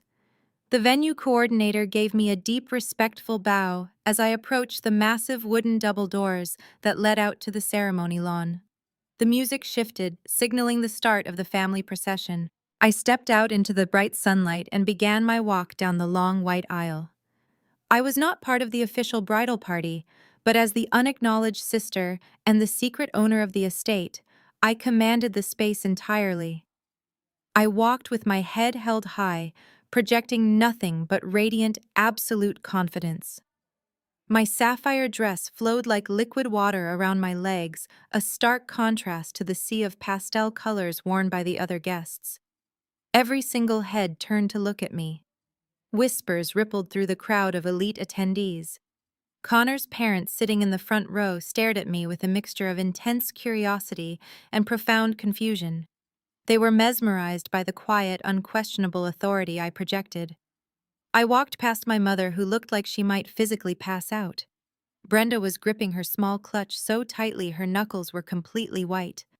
Her eyes tracked the antique emerald ring sparkling on my right hand, and I saw the sheer terror register on her face. I took my seat in the second row, perfectly positioned to watch the entire spectacle unfold. The string quartet seamlessly transitioned into the traditional wedding march. The crowd stood up and turned toward the back of the lawn. The heavy wooden doors opened again and Sydney stepped out. She was supposed to be the beautiful, glowing bride walking toward her perfect fairy tale ending. Instead, she looked absolutely terrified. Her face was incredibly pale, completely devoid of color beneath her expensive professional makeup. She was sweating profusely, the heavy white silk and massive lace veil dragging behind her like an unwanted burden. She clutched her expensive bouquet of imported white orchids so hard her hands were visibly shaking. She looked like a prisoner walking toward an execution block. Sydney slowly made her way down the white aisle, her eyes darting frantically back and forth. She refused to look at the guests. She refused to look at her parents. And she absolutely refused to look at me. When she finally reached the altar, she stepped up to stand opposite Connor. The contrast between them was painful to watch. Connor stood rigid, his jaw clenched so tightly a muscle twitched in his cheek. His eyes were cold and completely dead. He did not offer her a reassuring smile. He did not reach out to hold her trembling hands until the officiant specifically instructed them to join together. When his fingers wrapped around hers, it was entirely mechanical, forced, and devoid of any genuine affection. He was furious, trapped by the social expectations of his wealthy family and the corporate partners watching their every move. The officiant, an older man with a warm and gentle voice, began the ceremony. He spoke about the sanctity of marriage, the blending of two families, and the foundation of trust required to build a life together. Every word he spoke about honesty and truth felt like a heavy, ironic blow to the tense, silent couple standing in front of him. Sydney looked like she was struggling to breathe. She kept swallowing hard, swaying slightly on her feet as the hot morning sun beat down on her heavy gown. The officiant finally reached the most traditional and dramatic part of the ceremony. He looked out over the crowd of hundreds of seated guests. His voice echoed clearly across the silent, manicured lawn, carrying through the state-of-the-art sound system I had personally approved. "If anyone can show just cause why these two may not lawfully be joined together," he said, his voice steady and serious, "let them speak now or forever hold their peace." A heavy, absolute silence fell over the great lawn. You could hear the faint rustle of the wind in the ancient oak trees. The guests waited politely, expecting the quiet moment to pass so the vows could begin. Sydney closed her eyes tight, letting out a tiny, jagged breath of relief, thinking she had actually made it across the finish line. She thought she had survived. Then a loud, deafening bang echoed across the property. The heavy wooden doors of the main estate were thrown violently open, hitting the stone walls with a massive crash. Every single person on the lawn jumped, turning their heads in unison toward the mansion. Vivian stepped through the doorway and out onto the stone patio. She was wearing a sharp-tailored crimson-red suit that stood out like a warning siren against the white aesthetic of the venue. She did not look like a wedding guest. She looked like a corporate assassin. Flanking her on either side were two burly armed process servers holding thick manila folders.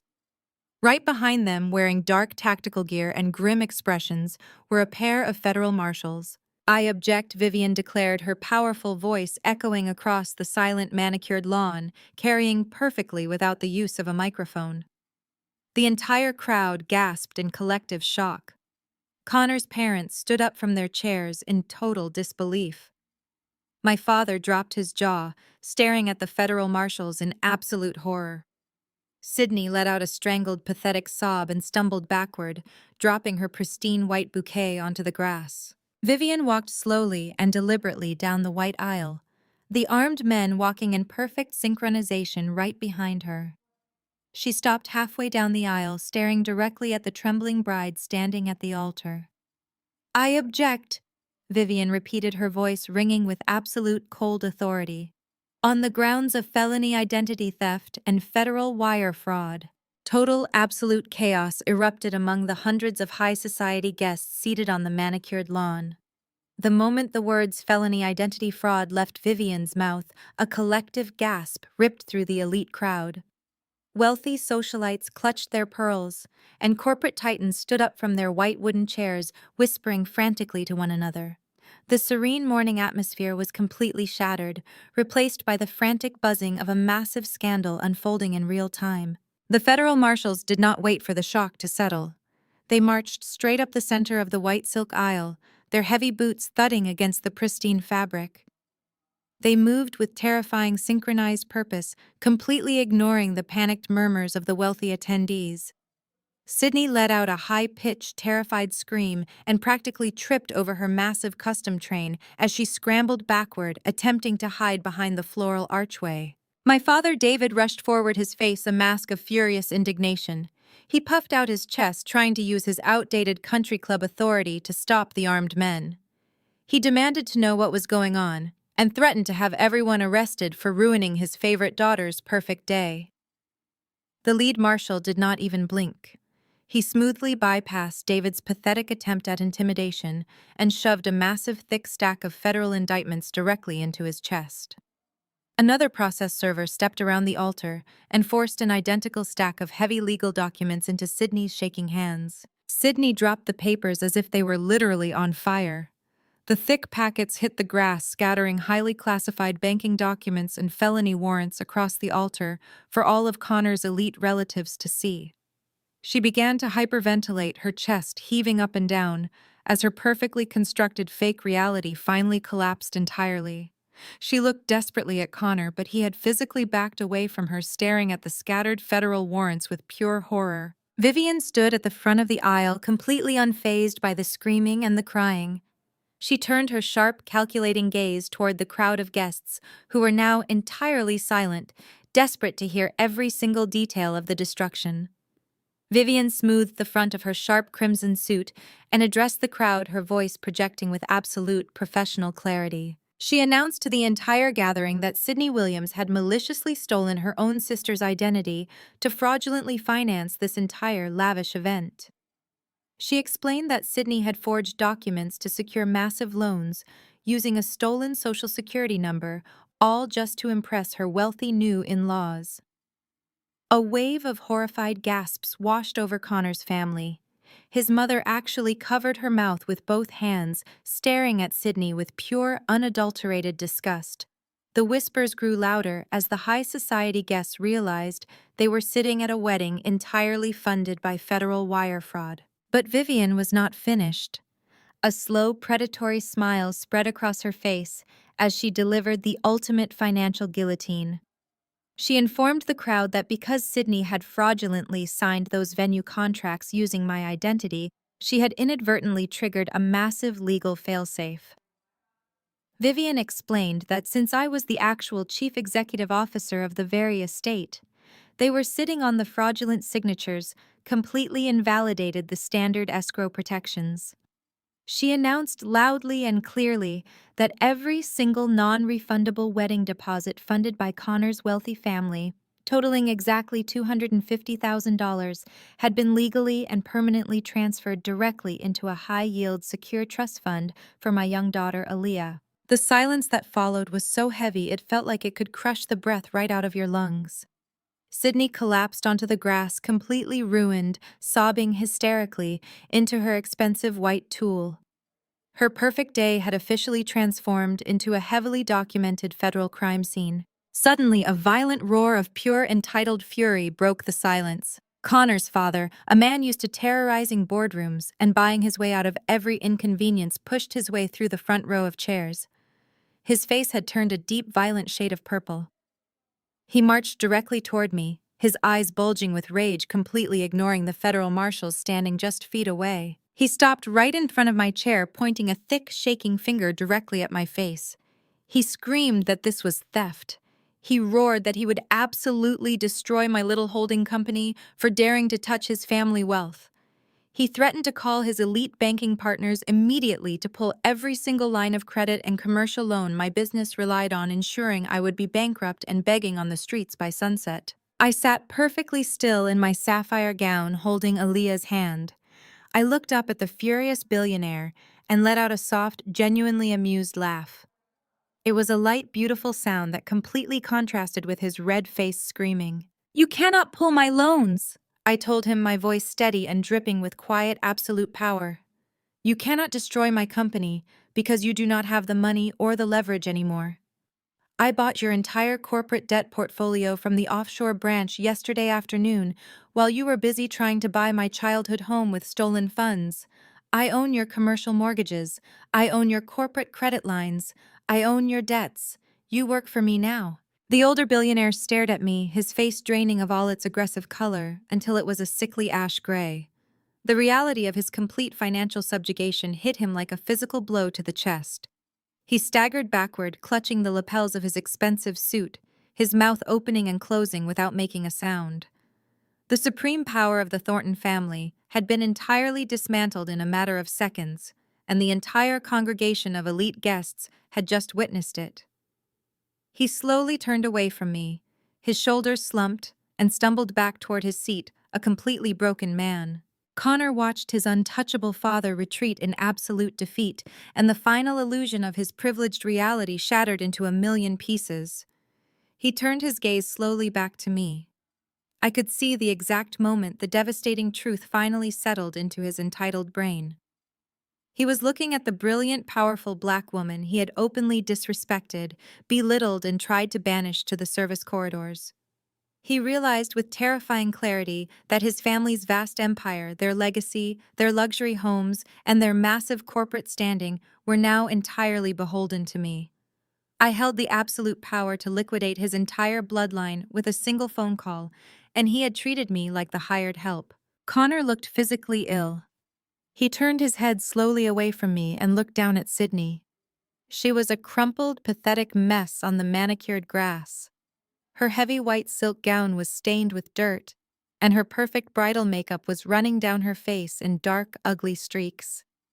She reached out a trembling, manicured hand toward him, sobbing hysterically and begging him to fix it. She pleaded with him to still love her, claiming they could just walk away and start over. She was desperately trying to cling to the fairy tale she had built on a foundation of federal felonies. Connor's disgust reached its absolute peak. The sheer humiliation of being tied to this massive, highly documented fraud in front of all his corporate peers and wealthy relatives was too much for his arrogant pride to handle. He violently reached up and ripped the expensive white orchid boutonniere right off his custom tuxedo lapel, tearing the fine fabric in the process. He threw the crushed flowers directly at Sydney's feet with a look of pure, unadulterated revulsion. "The wedding is off," he screamed at her, his voice cracking with rage and humiliation. "We are done." He did not even look back as he turned on his heel and stormed away from the altar. He pushed his way past the federal marshals and fled down the white silk aisle, practically running toward the estate gates. His parents scrambled out of their front row seats, heads bowed in absolute disgrace, as they hurried to follow their son off the property. The Thornton family was fleeing the scene, leaving Sydney completely alone to face the catastrophic consequences of her actions. With Connor gone and the wealthy in-laws retreating, the full crushing weight of the situation finally crashed down on my own family. David was completely paralyzed. He stood frozen near the altar, staring blankly at the thick stack of federal indictments trembling in his hands. He was finally realizing that his pension, his house, his offshore accounts, and his freedom were permanently gone. He had gambled everything to finance his favorite daughter's lavish lives, and he had lost spectacularly. Brenda, however, completely snapped. The utter destruction of her golden child's perfect day pushed her over the edge of sanity. She could not process the fact that Sydney was a criminal and that I was the one holding all the power. She let out an animalistic, ear-piercing scream that echoed across the silent lawn. She turned her manic, tear-streaked face toward me, and all her years of carefully masked resentment and blatant favoritism exploded into pure violence. "You ruined your sister's life!" Brenda screamed, her voice tearing through the quiet morning air. She lunged forward toward where I was sitting, her hands raised into rigid claws aiming directly for my face. She wanted to physically punish me for exposing the truth. But before she could even cross the short distance between the front row and my chair, my private security detail reacted with terrifying speed. Two massive estate security guards stepped out from the shadows of the floral archway, moving flawlessly to intercept the threat. They caught Brenda mid-lunge, grabbing her wrists and smoothly forcing her arms firmly behind her back. Brenda thrashed and kicked wildly, her expensive designer mother of the bride dress tearing at the seams as she screamed obscenities at me. She sobbed hysterically, shouting that I had always been jealous of Sydney, that I was a cruel monster, and that I was tearing our family apart. She looked utterly deranged, a complete spectacle of high society ruin thrashing against the guards. I stood up slowly from my chair, holding Aaliyah's hand securely in mine. The hundreds of guests seated on the lawn were completely silent, but almost every single one of them was holding up a smartphone. The flashing cameras and recording red lights captured my absolute calm against my family's total chaotic destruction. The entire city would see this footage by noon.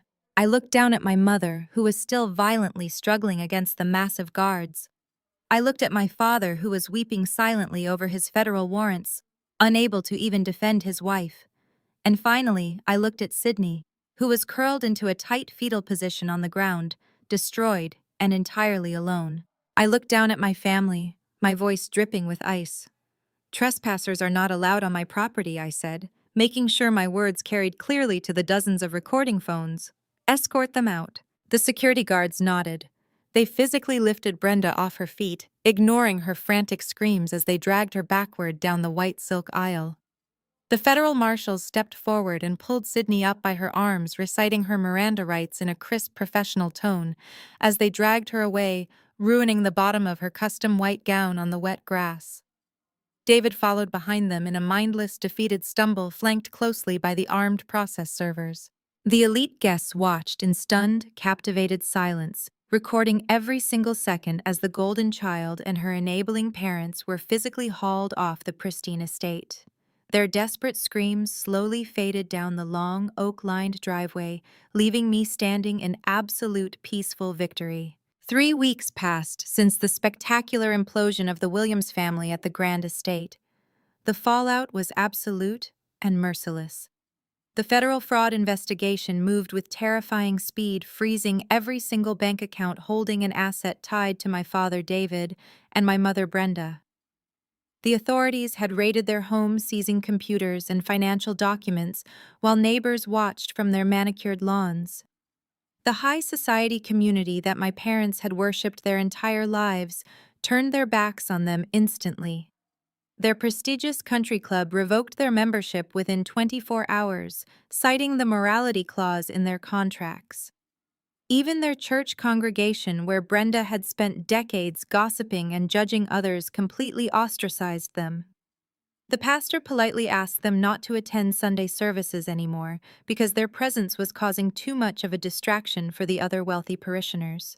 They were now financial and social pariahs trapped in a massive house they could no longer afford to heat or power. Sydney was currently sitting in a federal holding facility awaiting her bail hearing, which they could absolutely not afford to pay. With nowhere else to turn and their pristine reputation reduced to ashes, they did the only thing desperate people could do. They came crawling to me. It was a rainy, bleak Tuesday morning when the notification from my front gate security system chimed softly on my kitchen tablet. I was pouring myself a cup of imported coffee when I checked the live camera feed. I saw my parents standing outside the massive wrought iron gates of my actual primary residence. It was a stunning $5 million modern mansion overlooking the water, a pristine property they never even knew existed, because I had spent my entire adult life protecting my peace and my assets from their toxic greed. They looked incredibly pathetic standing there in the cold morning drizzle. David was wearing a wrinkled raincoat over a stained polo shirt, and Brenda looked completely hollowed out, her expensive salon highlights growing out into dull gray roots. They did not look like the arrogant enablers who had demanded I cater to their golden child just a few weeks ago. They looked like broken beggars standing in the rain. I took my time finishing my coffee, enjoying the warmth of my beautiful kitchen, before slipping on a thick cashmere cardigan. I walked out of my heavy wooden front door and strolled slowly down the long, perfectly paved circular driveway toward the security gates. The gates remained securely locked, separating my peaceful reality from their chaotic destruction. David gripped the wet iron bars the moment he saw me approaching, his eyes wide with a frantic, wild desperation. He did not lead with an apology for how they had treated me. He did not ask how I was doing or how his granddaughter Aaliyah was. He immediately started begging for financial salvation. He pleaded with me, his voice cracking with panic, telling me that the bank was taking everything they owned. He gripped the cold bars tighter and told me that we were blood. He begged me, saying, "Morgan, you have so much money now, you have to help us, just pay off the bank." Brenda stood shivering right behind him, weeping silently and wrapping her thin arms around her chest to block out the cold wind. She looked up at me with red-rimmed, swollen eyes, expecting the daughter she had emotionally abused for decades to simply open her wallet and save them from the catastrophic consequences of their own actions. They still believed that family loyalty was a one-way street where they could abuse me endlessly, and I would still be obligated to rescue them when they hit rock bottom. I stood on the other side of the gate, completely untouched by the rain, standing safely under the large architectural stone overhang. I looked at the two people who had spent my entire life making me feel completely worthless. I looked at the people who had allowed their golden child to steal my identity and attempt to ruin my business. I felt absolutely nothing for them. There was no pity and no lingering desire for their approval. The little girl who used to beg for their love was completely gone, replaced by the powerful woman who had just dismantled their entire empire. My voice dripped with ice as I looked down at my father. I asked him if he remembered Aaliyah's 4th birthday party. I reminded them both how they had refused to even take a single slice of her birthday cake, telling me that my daughter was not worth wasting calories on. I watched the memory register on Brenda's wet face, and the sheer horror of her past cruelty finally catching up to her in real time. I stared directly into David's desperate, terrified eyes and told him that he and his wife were not worth wasting my money on. I reached into the deep pocket of my cashmere cardigan and pulled out a single heavy-duty black trash bag. I pushed the folded plastic through the small gaps in the iron gate and let it drop onto the wet pavement right at his feet. I looked at them one last time and told them to use it for their things. I told them they had exactly 24 hours before the bank foreclosed on their house and the authorities came to change the locks. I turned around and walked back toward my beautiful warm home, leaving them standing alone in the freezing rain to pack up their ruined lives in a garbage bag. 6 months had passed since that rainy morning at my gates. The slow, grinding wheels of the federal justice system had finally brought us all into a sterile, wood-paneled courtroom in downtown Atlanta. The air conditioning hummed quietly, creating a cold, clinical atmosphere that perfectly matched the severity of the proceedings.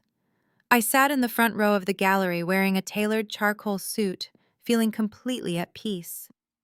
I watched the bailiffs and clerks moving around preparing for the final day of a trial that had captivated the local media and destroyed a family legacy. Sydney sat at the defense table looking absolutely unrecognizable. The glowing, confident golden child was completely gone. Her expensive salon blonde hair was dull and tied back in a messy knot. She wore an ill-fitting beige pantsuit that looked like it had been bought off a clearance rack. Connor's wealthy family had not just walked away from the wedding, they had unleashed a swarm of ruthless corporate attorneys on her. They had sued Sydney into absolute oblivion for the reputational damage and the severe emotional distress she caused their son and their business empire. Every single asset she possessed had been completely liquidated to cover her mounting legal fees, leaving her with absolutely nothing. She was relying on an overworked public defender who looked like he would rather be anywhere else but sitting next to her. David sat a few rows behind her, looking like a hollow shell of his former arrogant self. Brenda was not even present, having claimed a vague medical emergency to avoid facing the public humiliation of the federal court.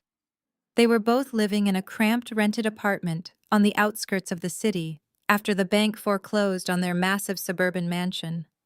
The country club friends they had catered to their entire lives had completely abandoned them, treating them like a contagious disease. The bailiff called my name, and I walked slowly to the witness stand. I placed my hand on the Bible, swore to tell the truth, and took my seat. The federal prosecutor approached me and asked me to state my name and my relationship to the defendant. I looked directly at Sydney and stated clearly that I was Morgan Williams, the sister of the defendant and the chief executive officer of the holding company she had attempted to defraud. I did not yell. I did not cry. I did not offer any dramatic emotional outbursts for the court reporters sketching frantically in the gallery. I delivered a clinical, devastatingly calm testimony. I detailed the exact timeline of the financial fraud, explaining how Sydney had systematically stolen my social security number and forged my signature on multiple banking documents. I provided the court with copies of the fraudulent venue contracts and the falsified loan applications she had submitted to Connor's family bank. I explained the precise mechanism she used to divert the funds and how she had carefully manipulated the escrow accounts to bypass the standard security checks. But the prosecutor did not stop at the financial crimes. He asked me to establish the pattern of behavior that led to this massive fraud. So I told the court everything. I spoke about the years of systemic emotional abuse and financial manipulation I endured at the hands of my parents who constantly enabled Sydney's reckless behavior. I detailed how David and Brenda had consistently prioritized their golden child, using my achievements and my resources to cover up her endless failures. I explained how this lifelong dynamic of entitlement and a total lack of consequences had convinced Sydney that she could simply steal my identity and face absolutely no repercussions. The courtroom was completely silent as I laid bare the toxic foundation of the Williams family, showing exactly how an environment of unchecked favoritism breeds criminal audacity. Judge Harrison, an older man with a severe expression, listened to my testimony with his hands steepled together, resting his chin on his fingers. He looked down at Sydney, who was glaring at me with unrepentant hatred. She had not shed a single tear of genuine remorse throughout the entire trial. She was only sorry that she had been publicly caught and stripped of her luxury. The judge then shifted his disgusted gaze toward David, who was staring at the floor, unable to meet the judge's eyes. David had been charged as an accessory after the fact for knowingly helping Sydney cover up the source of the stolen funds and for attempting to pressure me into dropping the federal charges. After the closing arguments, Judge Harrison delivered his ruling. His voice echoed through the silent courtroom, dripping with absolute contempt for the defendant and her enabling father. He stated that in his 30 years on the bench, he had rarely seen such a breathtaking display of entitlement malice and complete lack of remorse. He addressed Sydney directly, telling her that her actions were not a simple mistake or a momentary lapse in judgment, but a calculated predatory attack on her own sister, designed solely to fund a superficial lifestyle she did not earn. He picked up his wooden gavel and delivered the final blow. He sentenced Sydney Williams to 3 years in a federal penitentiary with no possibility of early parole. Sydney let out a strangled, terrified gasp and slumped forward onto the defense table as the reality of 36 months in federal prison finally shattered her delusion. The judge then turned his attention to David. He announced that he was stripping my father of his remaining corporate pension, citing the heavy financial penalties associated with his direct involvement in the federal wire fraud. Furthermore, he sentenced David to 5 years of strict house arrest, ensuring that he would spend his twilight years confined to a small apartment, stripped of his wealth, his country club status, and his favorite daughter. I stepped down from the witness stand and walked down the center aisle. The heavy wooden doors of the courtroom closed behind me, shutting out the sound of Sydney's desperate sobbing. I stepped out into the bright morning sunlight, taking a deep breath of the crisp air, knowing the debt was finally paid in full. The gentle ocean breeze drifted across the massive teak wood deck of my luxury private yacht. The water sparkled like liquid diamonds under the late afternoon sun as we floated peacefully on the open sea. We were anchored miles away from the shore, completely isolated from the noise and the endless chaos of the city. Today was a day of pure, unadulterated celebration.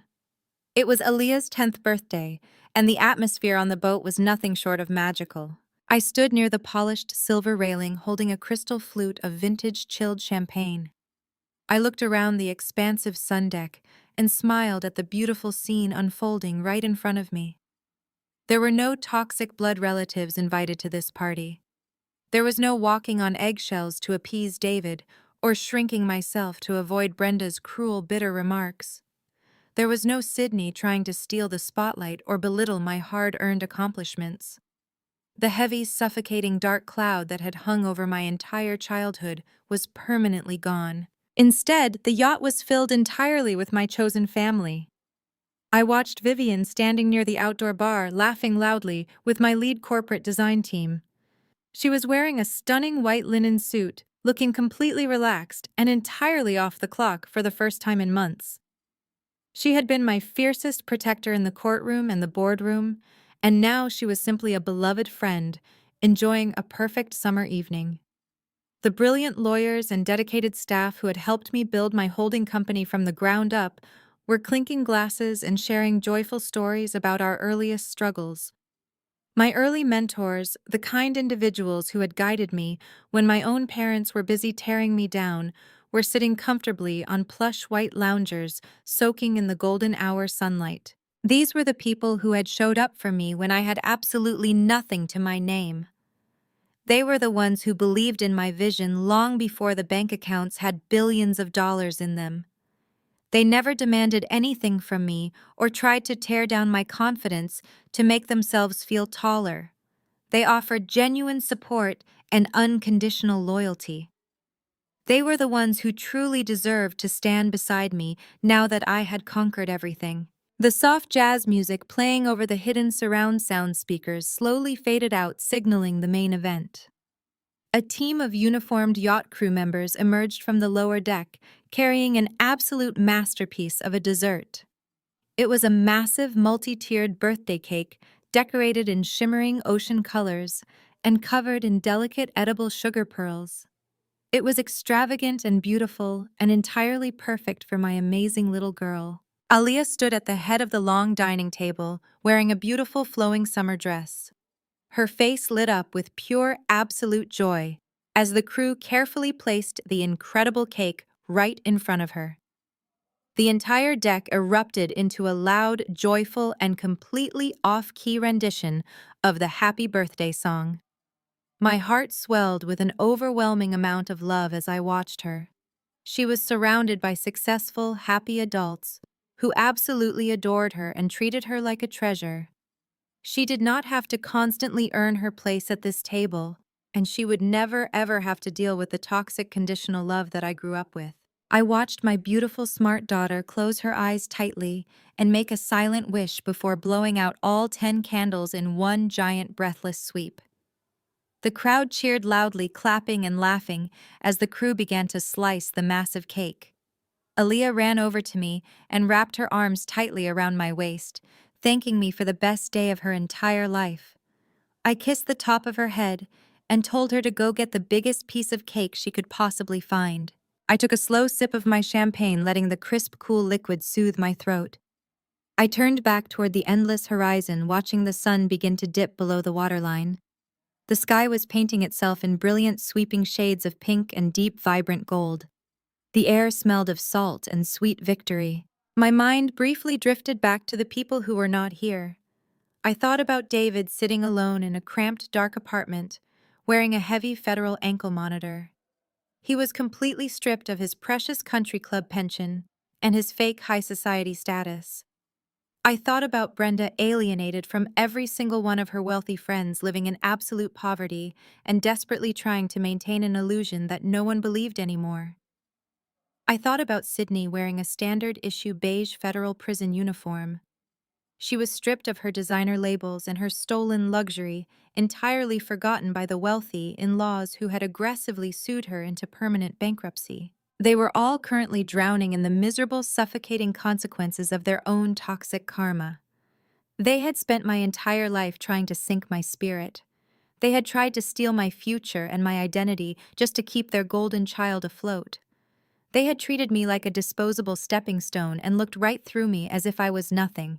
But standing here on the top deck of my own massive yacht, surrounded by the incredible people who genuinely loved me, I finally understood what true wealth actually was. It was not just the billions of dollars sitting safely in my corporate bank accounts. It was not the luxury real estate portfolio or the expensive cars. It was the profound, unbreakable peace of knowing that I had survived their absolute worst attempts to destroy me. They were trapped at the dark, muddy bottom of the ocean they had dug for me. Meanwhile, I was standing at the very top, breathing the fresh, salty air, entirely free and absolutely unsinkable. The vibrant sunset slowly faded into a deep, beautiful twilight. The boat gently rocked on the calm waters, carrying us forward into a perfect, peaceful night. The darkness swallowed the horizon, but my world had never been brighter. Fade to black. The most profound takeaway from this narrative is that true family is never defined simply by shared bloodlines. It is forged through mutual respect, unwavering loyalty, and unconditional support. You cannot force toxic individuals to see your inherent worth, but you possess the absolute power to walk away and build your own sanctuary. Genuine wealth is not measured by bank accounts or high society status, but by the deep peace that comes from living authentically and surrounding yourself with people who truly celebrate your success. Share your journey of finding your chosen family in the comments and subscribe for more empowering stories.